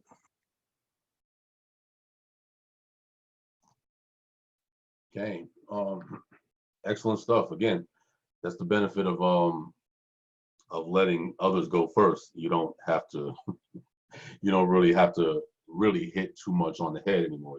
I can just come in and just fill in a couple things here and there. So that was excellent. And so with that said, I'm not even going to try to I'm not even going to try to land back off that. But I will say in relation to the question of what steps must be taken to legitimize the contract, I mean, obviously those issues were covered. So I wanted to kind of maybe take a slightly different route as far as because there was something that was mentioned earlier, and I'm not sure who said it. I don't know if it was Tamar or Shaul, or I'm not sure, but it was a statement about about I'm trying to remember the exact statement. But when it comes back, it'll come back, and I'll make a comment on it. But I just wanted to say that for me, like with transparency and things of going into contracts, and this is something that I covered in much earlier show, and that is that years and years and years ago, in my youth, one of the reasons why I didn't get married when I was younger is because I knew that I was not marriage material. I knew it because I saw what I was already doing out and about in the world. So clearly that's not going to work in a marriage situation. Basically, I would have been at that point I would have been a serial adulterer. Serial, like just every night, just whatever. So it was good, and me and Shaul, we just had this conversation about how, 17, 18, you moving in a certain way. I had to get elders to screw my head on straight back then. But everybody's not marriage material at any given moment. Sometimes we may have to, like the elders say, sometimes we may have to have a seat for a season. Shut up and go sit under somebody and learn how to be a man. Go learn how to be a woman. Figure these things out, because you're going to go into these contracts and you're going to become a man eater, or you're going to become a woman eater and just destroy lives and just leave bodies one after the other going forward. I knew that. So I was glad that I had at least, as much as of a whoremonger that I used to be, I was glad that I had the wherewithal to say, maybe I need to take a seat for a few seasons, get my head together, get up under some, Hebrew men who knew how to be Hebrew men, and to show me, hey, listen, you're a damn boy. I'll show you how to be a man now. You know what I'm saying? So that as later on, going down the line, now I can make more informed choices. I can look in a situation and say, okay, yes, this will work, that'll work, this won't work, so on and so forth. But I think that's one of the things that we have to consider, even in contracts. We have to ask those important questions to ourselves. It's easy to get at the other person and say, are you worth me marrying? It's easy because we do it all the time. We have to ask ourselves that question and say, well, am I marriage material? And if we're honest with ourselves, we can go forward in that contract correctly. I knew I wasn't, so I wasn't even busting my head about it back then. I was definitely not good husband material. Financially maybe, but morally, emotionally, it just wasn't there. So those questions have to be asked. Am I actually marriage material? Because I think we have to not confuse being marriage material with wanting to be married. Many of us, we like the idea of marriage because marriage is good. It's something that you're supposed to do, especially if you're coming from a biblical standpoint. Celibacy and just not being married, that's just not an option for the Hebrews. You go get you a wife, you go get you a husband. But we have to do it, of course, with intelligence. We can't allow our zeal to override our intelligence in situations and our honesty with ourselves. So if I know that I'm not that guy, I need to have a seat. I need to fall back and go somewhere and learn something. And if I'm not that woman, I need to go have several seats and go get myself under the elder woman to say, hey, to show me, hey woman, you're off. You out of your goddamn mind. Go learn something. This is what we need. So we need the checks and balances. And so going into these contracts, these things would have had to have already occurred before we even start having the conversation about contracts. The contract should assume that there's been boots have been to the ground and there's already been footwork done previously that has allowed us to even get to the point where we can honestly talk about being in a contract. My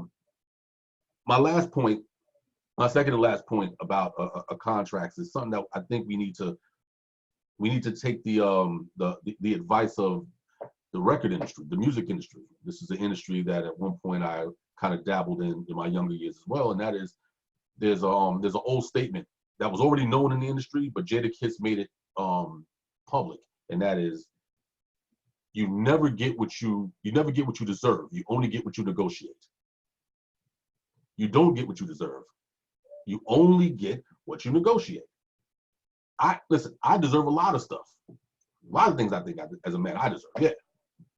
Now, what if I negotiate? You know what I'm saying? If I'm a slacker, whatever, and I did not make myself clear in contracts or my agreement with a woman, whatever, I can't be mad at the woman because this is what I set up. I set up a platform for her to give me what I negotiate. So I can't be mad because this is what was put on the table. I looked at it. I said, yeah, I put my name to it. Kind of like what Shema was saying. When we agree to certain covenants and we don't think beforehand, we can whine all day about what we should have had, but it's like, but what did you negotiate? And I'm saying this, of course, from firsthand experience, that when you don't negotiate and sit down and really read the fine print of things, everything that transpires after the fact, you can't really put it on the other person. You can for short-term, feel good, whatever like that. Be like, yeah, they ruined me or they did that, whatever. Yeah, but what did you negotiate? It has to go right back to you. And so so even for me, I had to kind of sit back and say, okay, I'm kind of the root of this because I should have read the contract. I should have stipulated certain things, whatever like that. But like Yeshayahu said, you let carnal pleasures and things kind of, skewer you, and you're like, oh, everything, whatever. And then, you find yourself, falling into a black hole. So yeah, you never get what you deserve. You only get what you negotiate. What is it that you're putting forward And are you reading the fine print and everything? And that's why I said about the amending is that even in fine print, circumstances change. People grow. People's vantage point of things in life and in marriage, they change because that it naturally happens. So there has to be room for you to say, okay, and I think Shamika came to this as well. There's times where, as time goes on, you may have to sit down with that person and say, hey, listen, when we originally drafted this contract, this A, B, C, D, this made sense. It worked. But now we're 2, 3, 4, 5, 10 years into the relationship. A lot of things have changed. A lot of circumstances have occurred, and some of the original stipulations need to be addressed again. This is the reason why the whole idea of getting remarried, people say, oh, let's have a second marriage or whatever to kind of renew the vows. This is the same contract. You have to be willing to say, okay, circumstances, real life circumstances have occurred. We need to readdress some of these things that we entered in our youth. There's a lot of things that we agreed to when we're 20 that we may not necessarily agree to when we're 30 or 40. So there has to be room for that type of growth and that type of amending or whatever. So I think, so that's just my platform. Like I said, I didn't really have much to say after what Shema brought forth because he nailed it in the head. But I just want to just add add those 2 points, just as a side note. So with that, I yield. There's not much more to say. Y'all brothers, yet again, hit the nail on the head, as they say. In the comments, I kept it real simple. I think this answer, in my opinion, is pretty simple. Legitimizing or putting value in it. I think it first starts with interweaving your personal values, goals, aspirations, everything else into that contract when you're creating it. You put all of them things in there because that's you're speaking about your future. In a sense, it's a good thing to channel all of that in while you are writing this thing, and that's kind of the first step. Once you instill you or y'all, because it's between both of y'all or for both of y'all, and y'all have a I guess you could say a multitude of conversations leading up to that to kind of get your values in order and whatnot. Next thing I would say is entrusting it to an elder, have somebody else look over it, somebody important, somebody wise, as we all stated. Get your witnesses involved. Make sure both parties know what's going on within that contract. Make sure it's detail oriented. Is a notary important? I think Shema has said that. In my opinion, I think one is.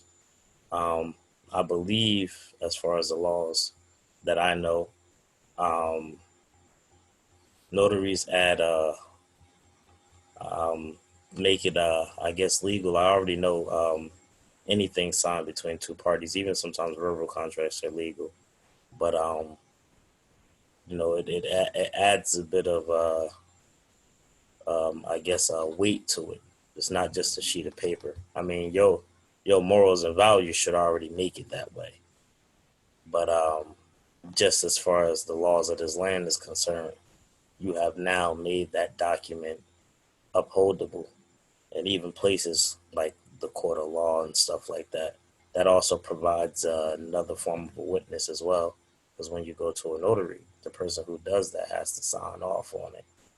I'm not going to mention anything else everybody else said, because the two brothers that went before me pretty much nailed it. So I'm going to yield right there and let Shaul hit it.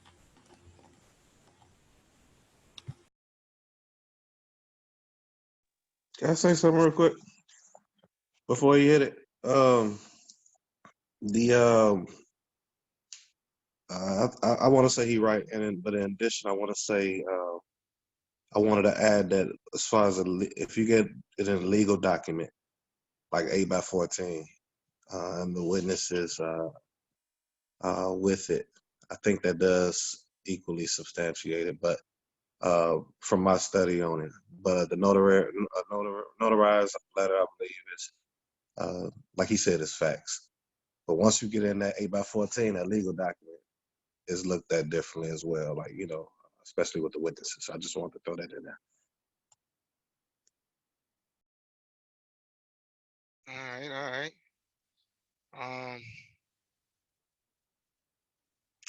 I want to talk about something real quick before I go into the legitimized question. I remember Shema brought out earlier about basically saying that sometimes people are not compatible. And I forgot I was gonna address that then, but I just remembered it. So every time I remember something, I just want to put it in there real quick. Like, I don't think that necessarily compatibility is a real thing, but just in today's new millennium, because arranged marriages wouldn't be what they are if compatibility was the standard.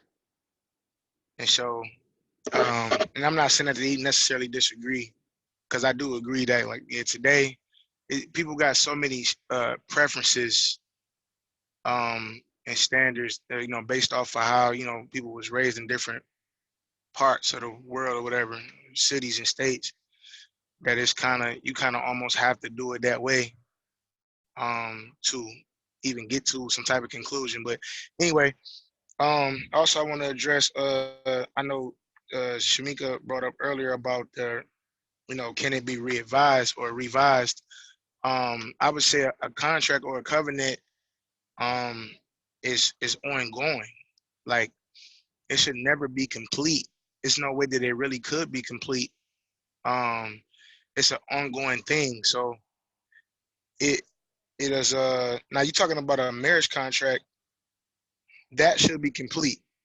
In regards to the moral side of it, the moral side of the marriage contract, the standards according to Torah in the marriage contract, it are solid, can't be changed, unmoved, whatever. But the other parts of the marriage contract should always be ongoing. If it's something that's personal, it should be able to be changed or altered in some way over a period of time. Uh, That's what I want to talk about. Yeah, I'm not sure, Shema. I'm not sure if you're still gonna go over your some points in your contract, but Yes, I'm a, sir. I'm a yeah, I'm still gonna land back with you on that joint. Because I'm gonna talk about the one that I have as well. Um, and then Yeshayahu brought up about the man setting the standard, and I couldn't agree more, because the man should definitely set the standard. I mean, the man in his natural form is the administrator. So the man should set the standard. He should write up the contract. He should um, do it. It should definitely be that way. And one of the and it's a good thing for the sisters that may be like, I don't know about that. It's a good thing, because the next point I was gonna bring out about that is that, to the brothers, whenever you draw up your paperwork for the relationship, allow the woman to rebuttal. And the reason why you want to do that is because That's right. Allow the woman to rebuttal the contract before you guys actually solidify it. And the reason why I'm gonna say that is beneficial. It's beneficial, one to the left and one to the right. The one to the right is beneficial is because if you allow the woman to rebuttal and you guys can actually move past the discrepancies, or what you guys or move past what you guys don't see eye to eye on, that's actually solidifies you guys' first trial as a couple. To the left, and I also would say that's a good thing as well, is that also tells you whether it's the person presenting the contract or the person that's rebuttaling, which is, you know, the person presenting to be the man, the one that's rebuttaling to be the woman. Whether, you know, no matter what side you on with it, the good thing to the left side is that it allows you to see the mindset of a person, and it allows you to see why they disagree with certain things or why they don't see certain things a certain type of way. And if you guys decide to not move forward, at least you understand, like, okay, let me the next course that I'll go into, or the next situation I'll go into, you know what, let me tweak this a little bit. You know what I'm saying? Let me you know, I'm talking about from the man's perspective. Let me tweak this a little bit. Let me do this and that. And that kind of helps you maybe even grow for yourself or understand what type of woman that you don't want. And so those are the two main things, and the steps to answer the question directly. And I'm gonna always go back to this. I know elders have gotten a bad rep. Get you an elder. I don't care who you are, male or female. If you're an Israelite faith, get you an elder that you can trust. That should be the first, before you talking about going out there and teaching anybody, starting a congregation or any of that stuff. Because trust me, if you go do that without any wise counsel, any guidance, any leadership, it will fail. You know what I'm saying? That's right. Get you an elder.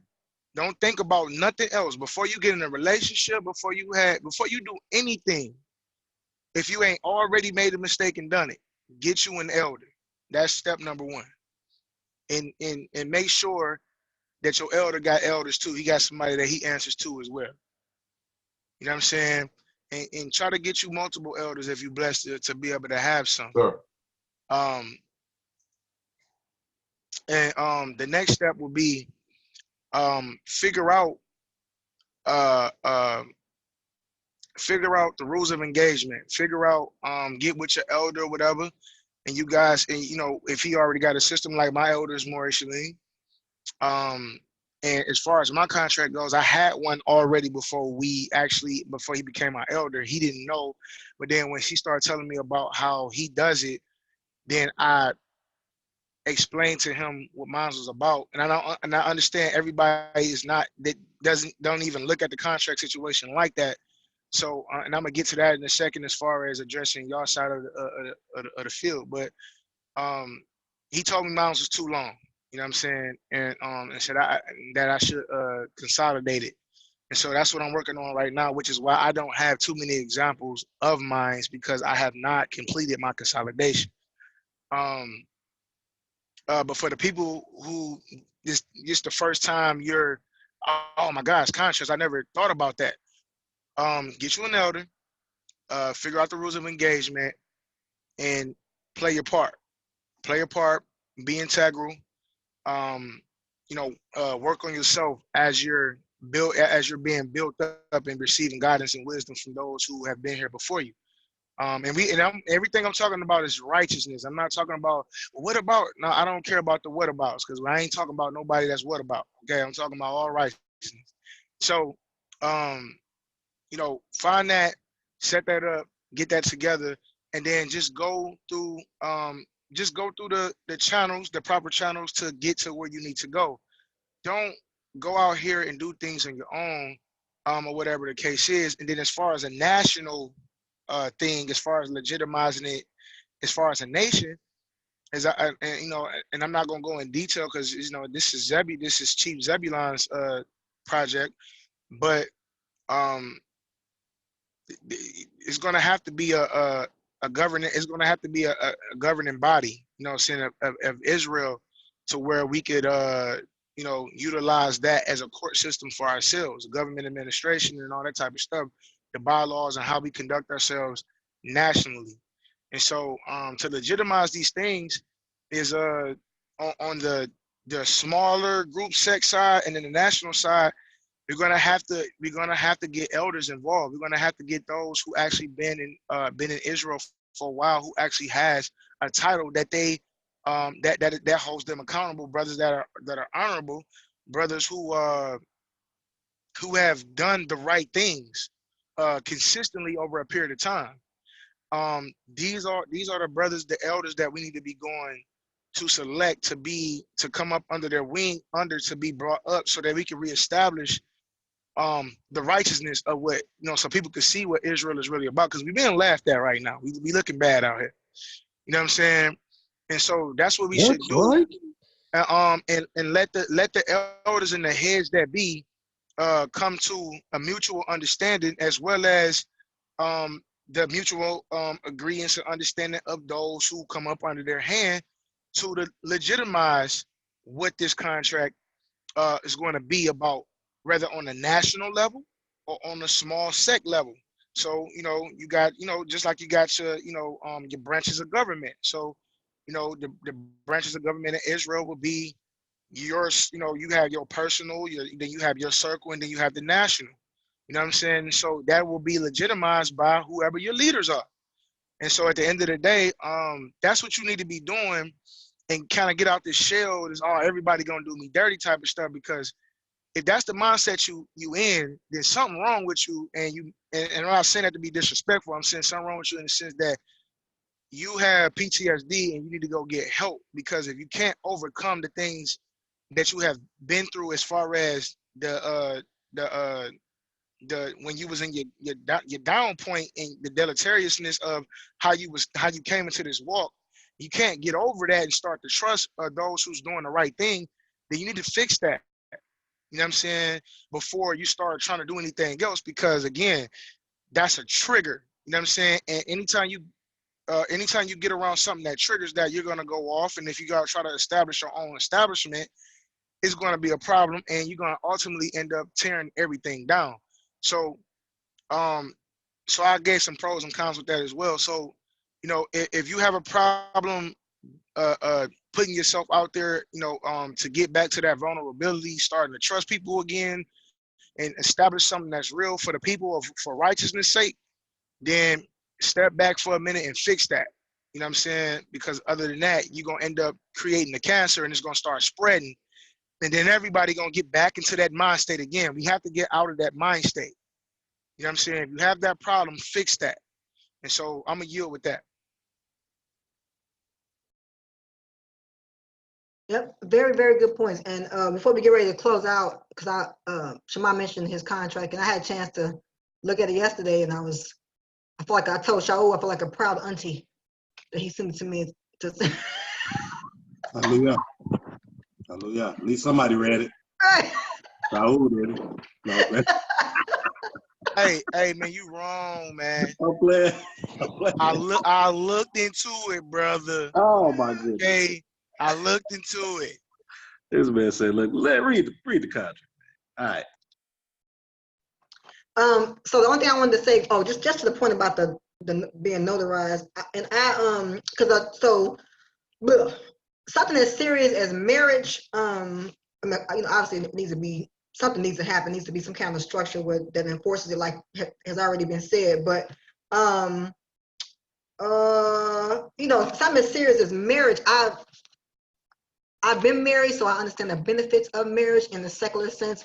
And I've also seen marriages that didn't have a contract, or the whole sex is marriage things, and a lot of raggedy stuff happened in that situation where people felt like they didn't have to necessarily get married. So I don't know. I guess I can only say my personal opinion.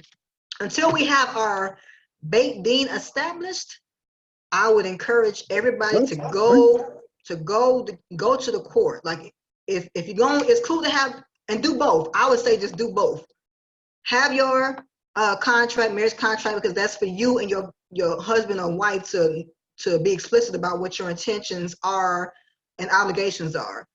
But then also be able to, because this is real life stuff. The kids might be produced as a result, and they have to be covered and protected. Forget about you, but if you have some kids, and your spouse dies, then there's all kind of things that are put in place by this current government that will keep the kids straight, at least care about your kids enough to not just rely on people's good intentions, because you might marry a woman or a man that's a air quote good person, but if they're a good person, they won't have no problem going to the court. So that's all I want to say about that. But that's just my personal opinion on that. So Shema, did you want to share your goods? Sure. People want to know.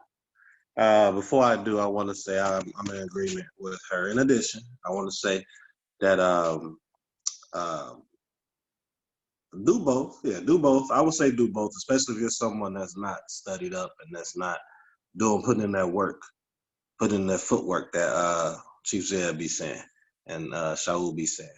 But it is, I know people that I ain't gonna get into that. That's another topic. Another topic. Shaul already sent it to you, man. Don't give me your email. Oh, that was Tamar. Anyway, so I showed y'all a picture of it. Again, this is just the. Let me see. This is not the actual version of it. So I just printed this out of the library, but it's 8x14. I'll read a little bit of it. It is, again, when you do your own contracts, I would say, it's according to you. So it's subjective to change depending on, like, I like the way that Shaul and Chief Zeb is bringing out to where have like amendments to where you can kind of like change it if need be. But I'll start off by saying, just read it and I'll be done. It's 4 pages, but I'll read it fast. And maybe I'll explain some of the reason in the contract, I actually explain certain things. So it's not like do this, do that, do this, do that, do this. That's not what I'm doing. So contractual marriage covenant. I have Joshua 24:15 on the top. It says, "But for me and my household, we will serve Yod-Heh-Wah-Heh." Underneath, I said, "In a contract, if one half of the party whom agreed to its terms breaks it, it is then deemed acceptable for that contract to be null and void. That isn't the purpose of using the term contract in this case. It's simply to lay out certain duties for each individual to ensure accountability as well as growth towards success collectively, carrying out prescriptions and concepts passed down through righteous examples given by our forefathers and foremothers, inspired by the cultural heritage assigned to us by Yah, in parentheses, El Elyon. This is a covenant and should be treated as a divine agreement made in the midst of our Creator, our everlasting witness. Accompanied with the witnesses we have asked to take part in the second most important covenant we will ever make. The most high important covenant being with Yah. The most important covenant being with Yah. Underneath I have our foundation. Let me see if I should do it this way. Let's see. Okay. Well, I'm not going to be able to read it if I do it. Sorry. Our foundation that says Torah living must be our foundation, with Yah being the center of our being. Character, integrity, culture, and righteous presentation. Now, with this, it'll be conversations with me and her that kind of pinpoint what we believe righteous representation is. But this is just to have a foundation as to what I look for, and hopefully I wrote it to where hopefully this is what she looks for as well. Underneath, I put Psalms 25:4-5. It says, "Make me to know your paths, Yod-Heh-Wah-Heh. Teach me your ways, guide me in your truth, and teach me, for you are the God of my salvation. On you I wait all the day." Underneath, I have loyalty towards one another and towards the righteousness of Yah must be a lifestyle practice of ours. Personal matters must remain between the two of us. If it is something that is in need of counsel, then we must seek objective and righteous advice. First being the righteous elders in whom we trust. Friends and family are at the bottom of the list unless they are trustworthy and an objective representative, family or friend, that wants us to succeed, whom we both must agree that they are. Interactions of the opposite sex for us both must be righteous interactions, consisting of order, integrity, and respect for our spouse. If any one of us have social media, private interactions are not permitted. What are you talking about? Watch this. Unless same-sex, family, or business related. Now, family can be, this is me talking without reading right now, y'all. Family can be, like I look at you all as family. Tamar, Chief Zebulon, Shaul, Morey Shamar, Maury Shaleen. So that is a dynamic that is different for me. If it was, and family also like our blood family too, but like outside, people in the truth type stuff, if it's a woman, I'm not going that direction. If it's a man, she shouldn't either, but I'm about to explain that right now. So where am I at? Oh, if any one of us have social media private interactions are not permitted unless same-sex, family, or business related. If I am giving counsel or teaching to someone of the opposite sex, it must be with their counterpart present and or a group of other men witnesses, and vice versa. I said vice versa because she might be a teacher. If they have no counterpart or righteous witnesses, I keep saying righteous, it must not be alone with her, in parentheses, him/him, but must be with my wife, in parentheses, husband, present. So in other words, if y'all didn't catch what I was saying, basically, social media, the way that I operate is, even now, me being single, if it's a woman that needs some advice and she might reach out to me, if she's married, the first thing I do, even as a single brother, is I would say, have you talked to your husband? Can your husband get on with us? Type stuff. If she's single, I try to include another brother and a girl if I can, woman if I can, because we don't need any accusing going out there. So it's to protect my name and her name, and so if you're married, the way I operate, it would be the same thing, unless it's the same sex.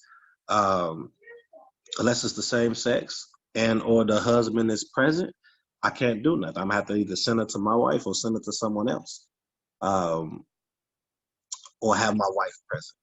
So that's what I had there. So the next verse right after that is Proverbs 3:3-6. It says, "Let fidelity and steadfastness not leave you."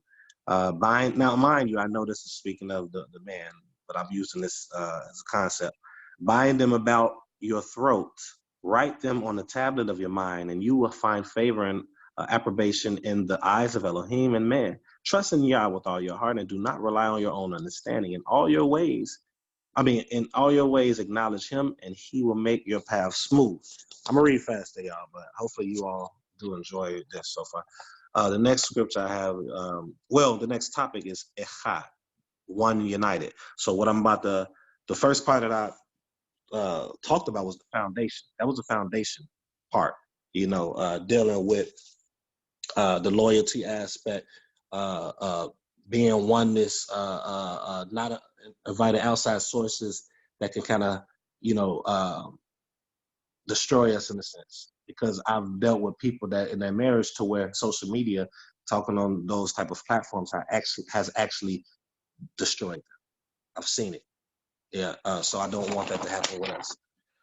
So Echad, Genesis 2:22-25, it says, "And Yah Elohim fashioned a rib that he had taken from the man into a woman, and he brought her to the man. Then the man said, this one at last," I have in capital letters, "is bone of my bones and flesh of my flesh. This one should be called woman, for from man was she taken. Hence a man leaves his father and mother and clings to his wife, so that they become one flesh." Then I also continued by saying, "The two of them were naked, the man and his wife, yet they felt no shame."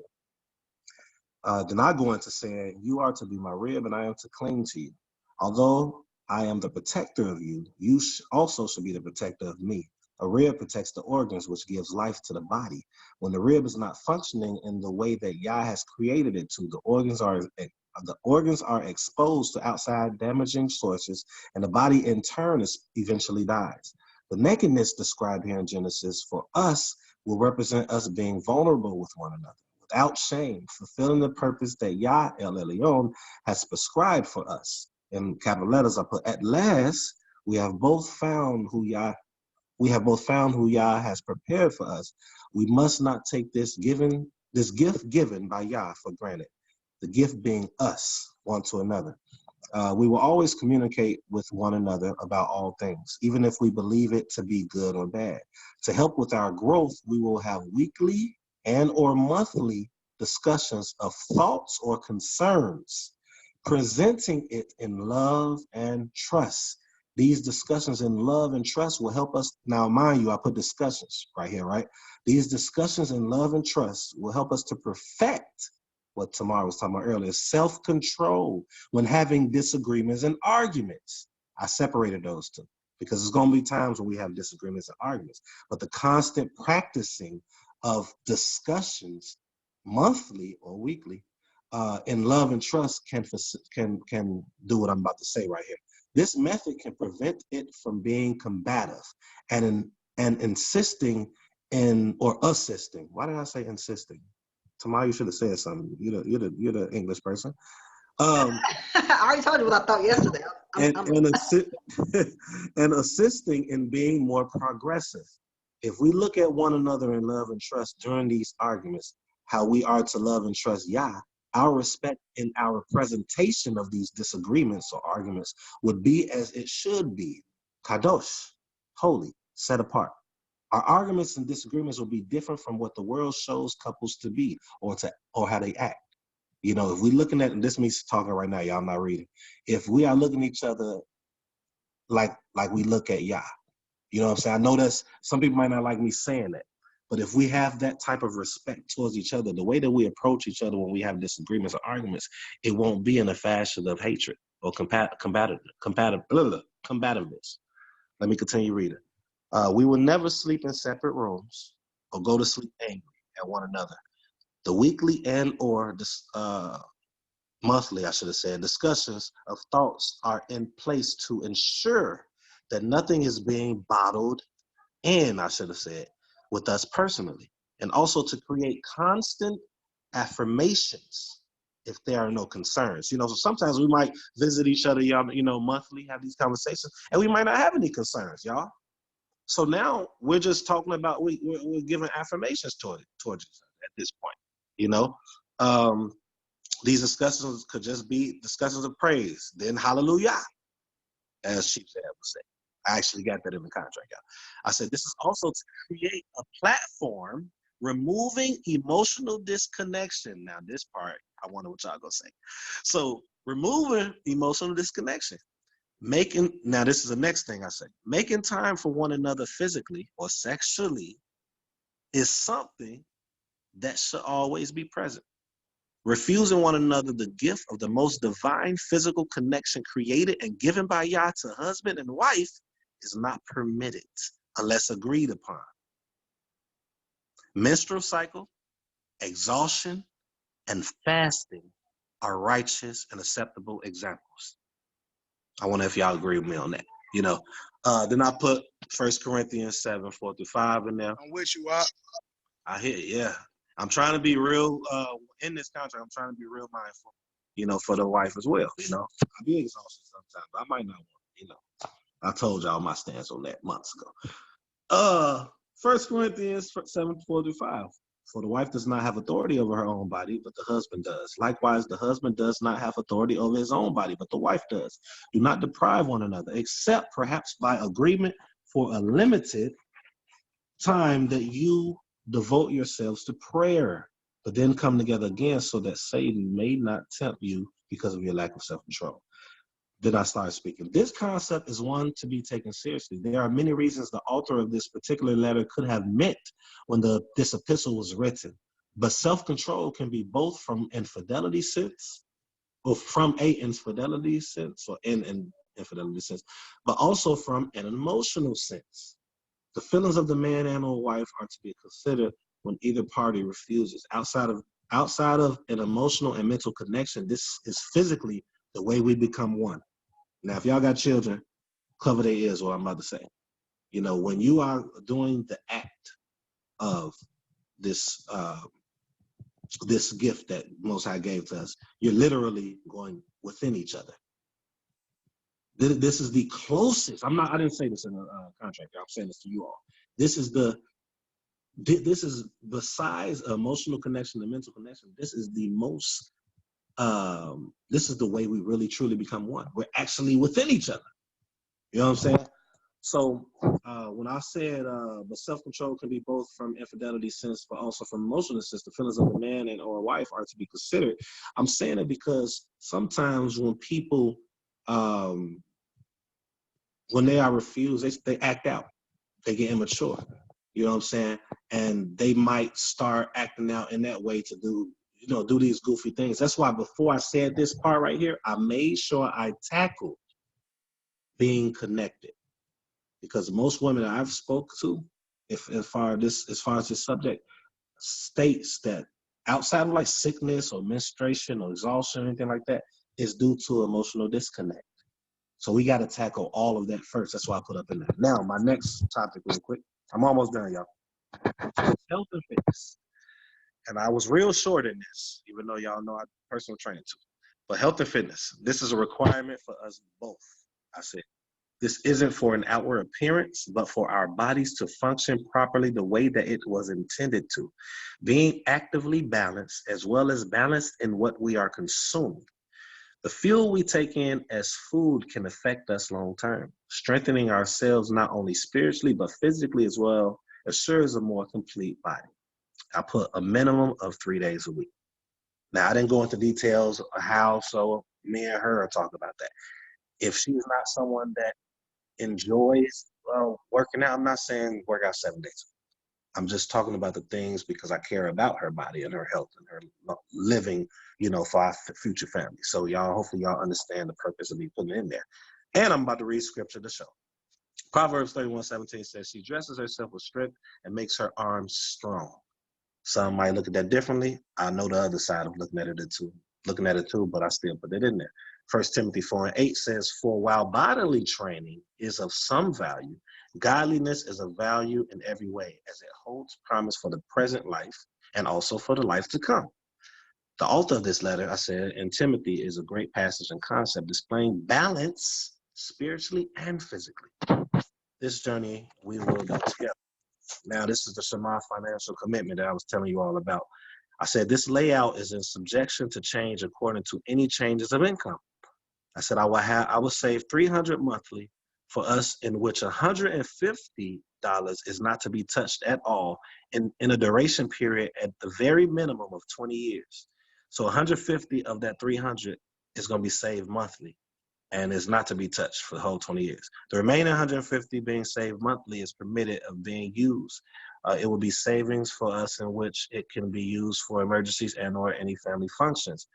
Before I continue reading, that is just a number at the bare minimum right now. That's why I say it's like it can change.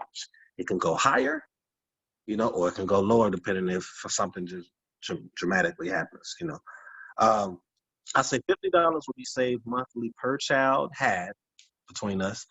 And I'm doing it with my children right now, in which the children can't touch it until they are no longer living with us. If we were to divorce, you are owed. Some men might not agree with me on this, but I'll tell y'all why if y'all ask. But if were to divorce, you are owed half of the amount half the amount saved of the untouched monies. So that 150 that I was saving for that 20-year period, she gets half because it was for the purpose of us. But me saying this is I'm going into this with no divorce on my mind anyway. But it's kind of like, what I'm saying? So this was the purpose of saving for me and her.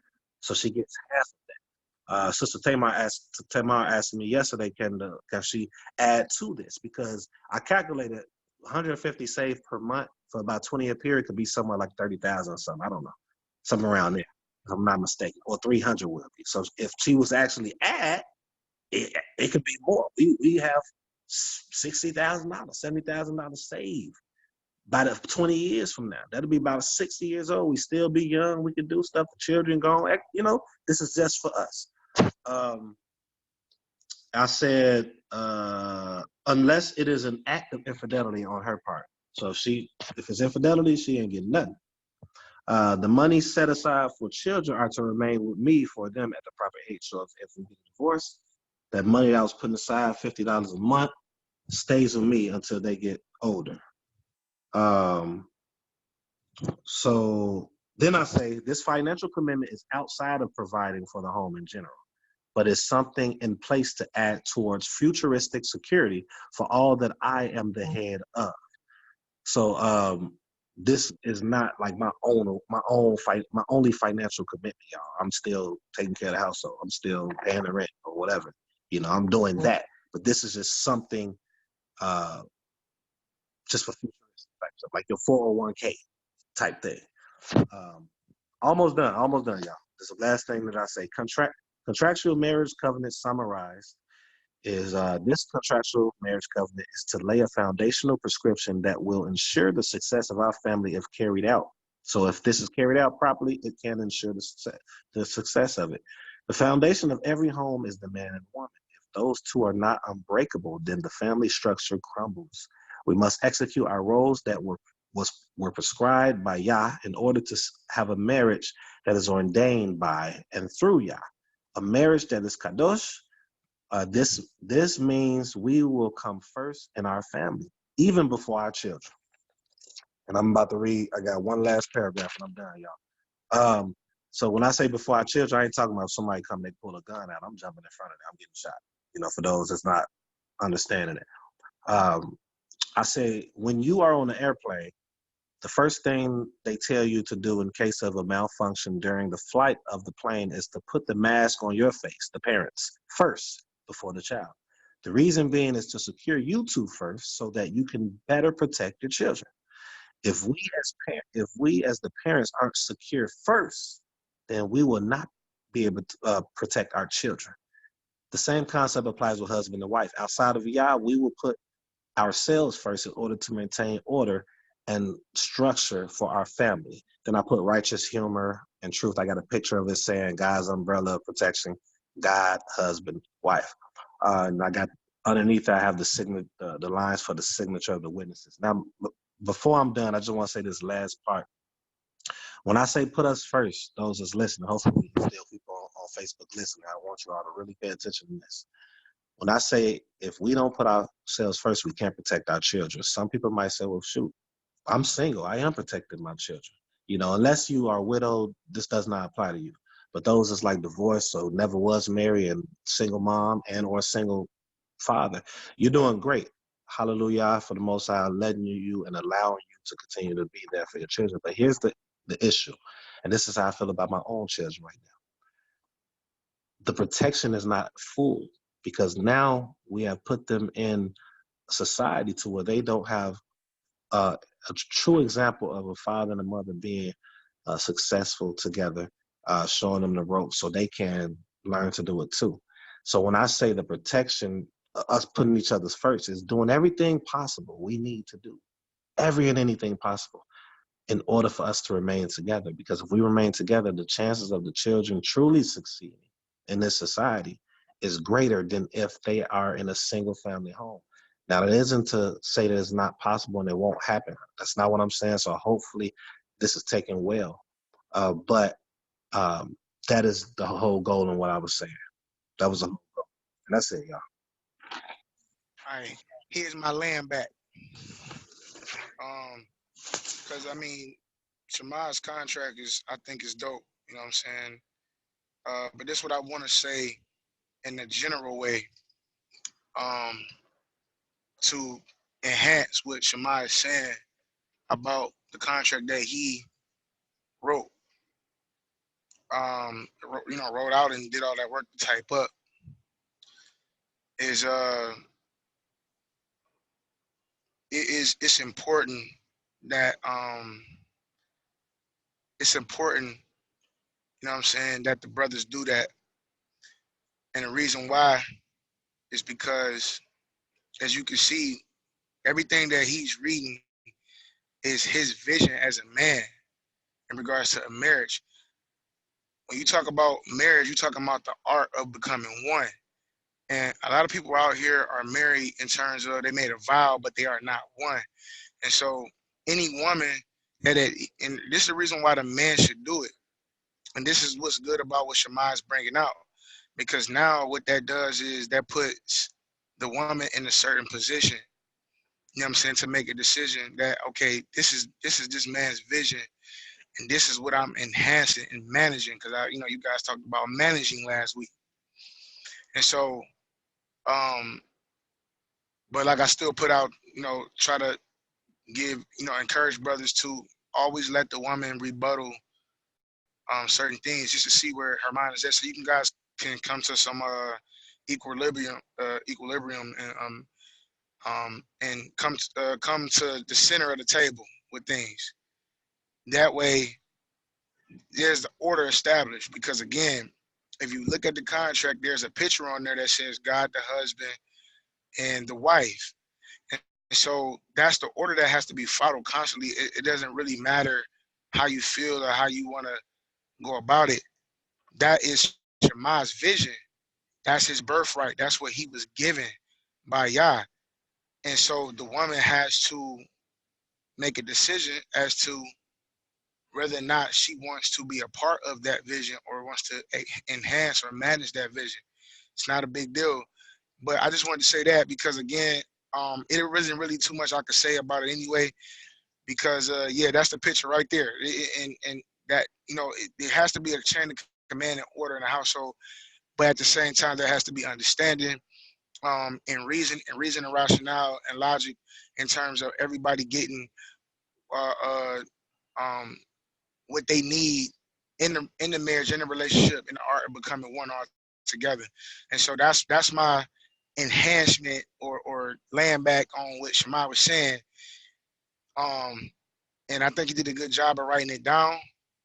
Mine's is a little different, just slightly different.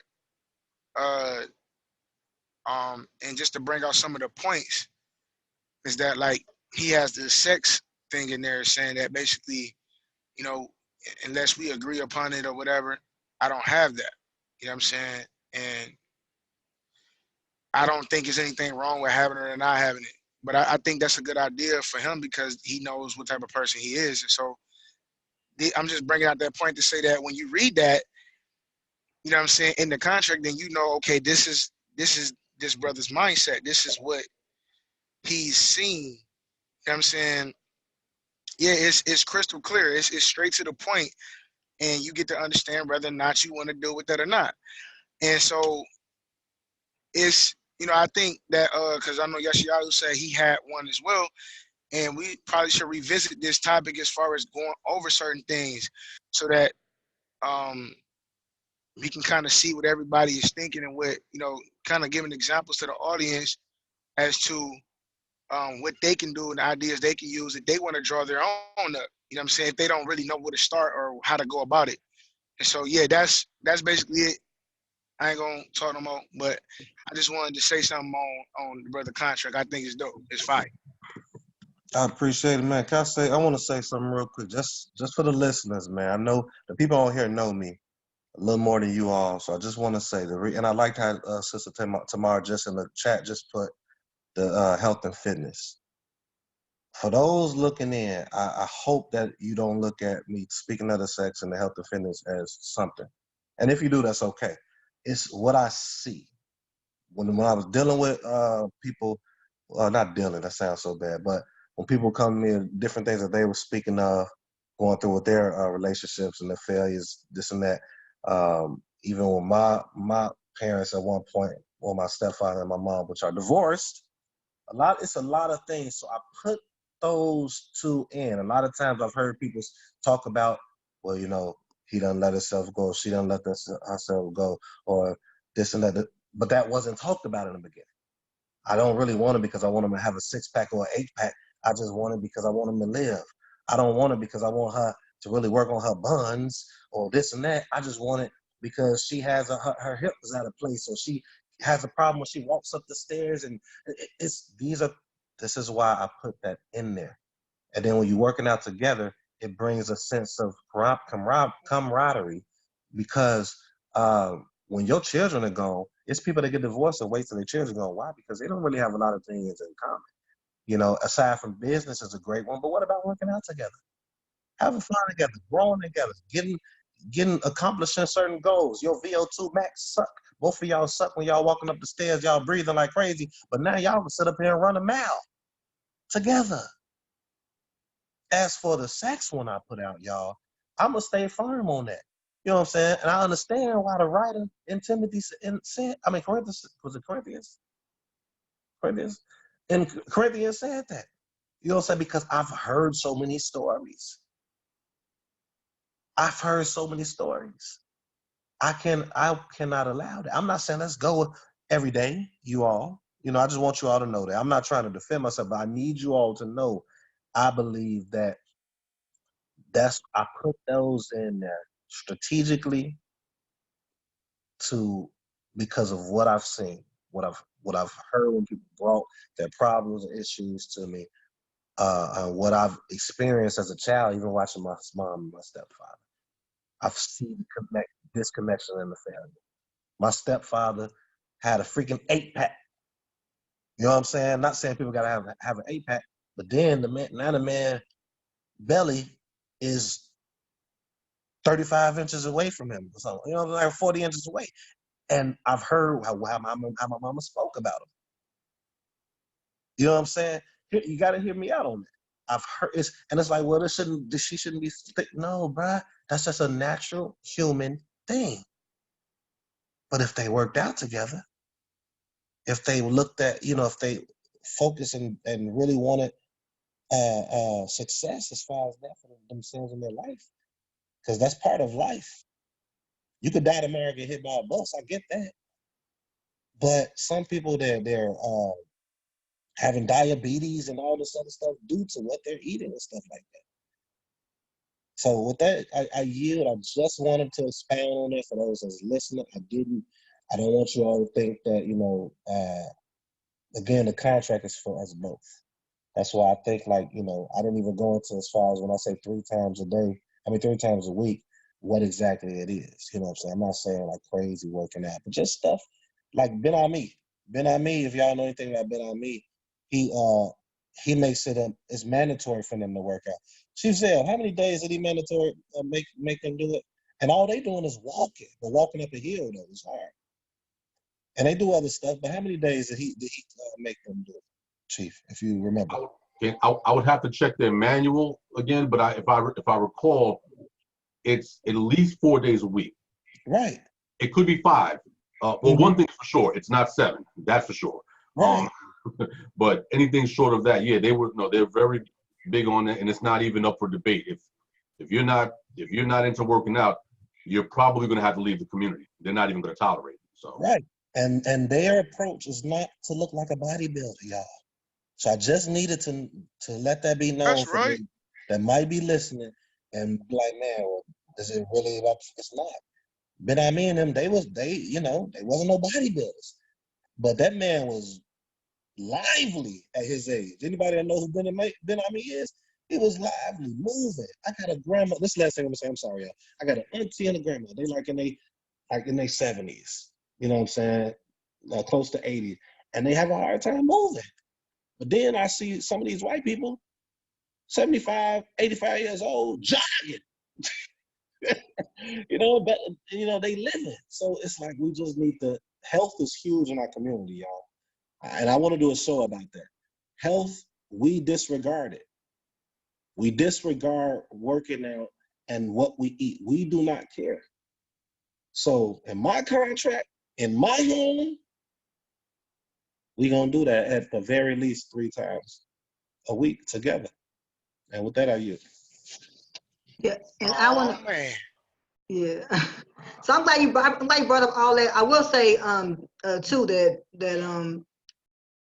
don't try to explain what you want. I think it's good. I think you putting that in there was is revolutionary. You know what I'm saying? Because that's what you want, and it's not a harmful thing to the other person. So don't explain yourself, Shema. We get it. We understand. So that's the show for today. We pray that it was edifying or encouraging to everybody that tuned in. Definitely share the video, have conversations after we end the live stream, keep conversation going. We have a YouTube channel, Love Language the Roundtable. If you are subscribed to that, which you should be, just once the video goes up, just share the videos so we can get the message out to more people. And I'm gonna say one thing real quick. So I think I had told Shema, there's a sister that we both kind of mutually know. And whenever I place the titles in the group, she comments on them. So her comment to this title. This current title was, it was a good time. I'm paraphrasing. It's a good conversation. And she was saying that she already has sisters kind of talking about that already. And I ain't never heard of contract. So it's the conversations happening offline, which is ultimately the goal of this platform, is to get people to talk amongst themselves so we can get to a stronger family. So next week's conversation, most high willing, is learning how to love. So that should be a good conversation. And until next time, be good to each other. Shalom, shalom.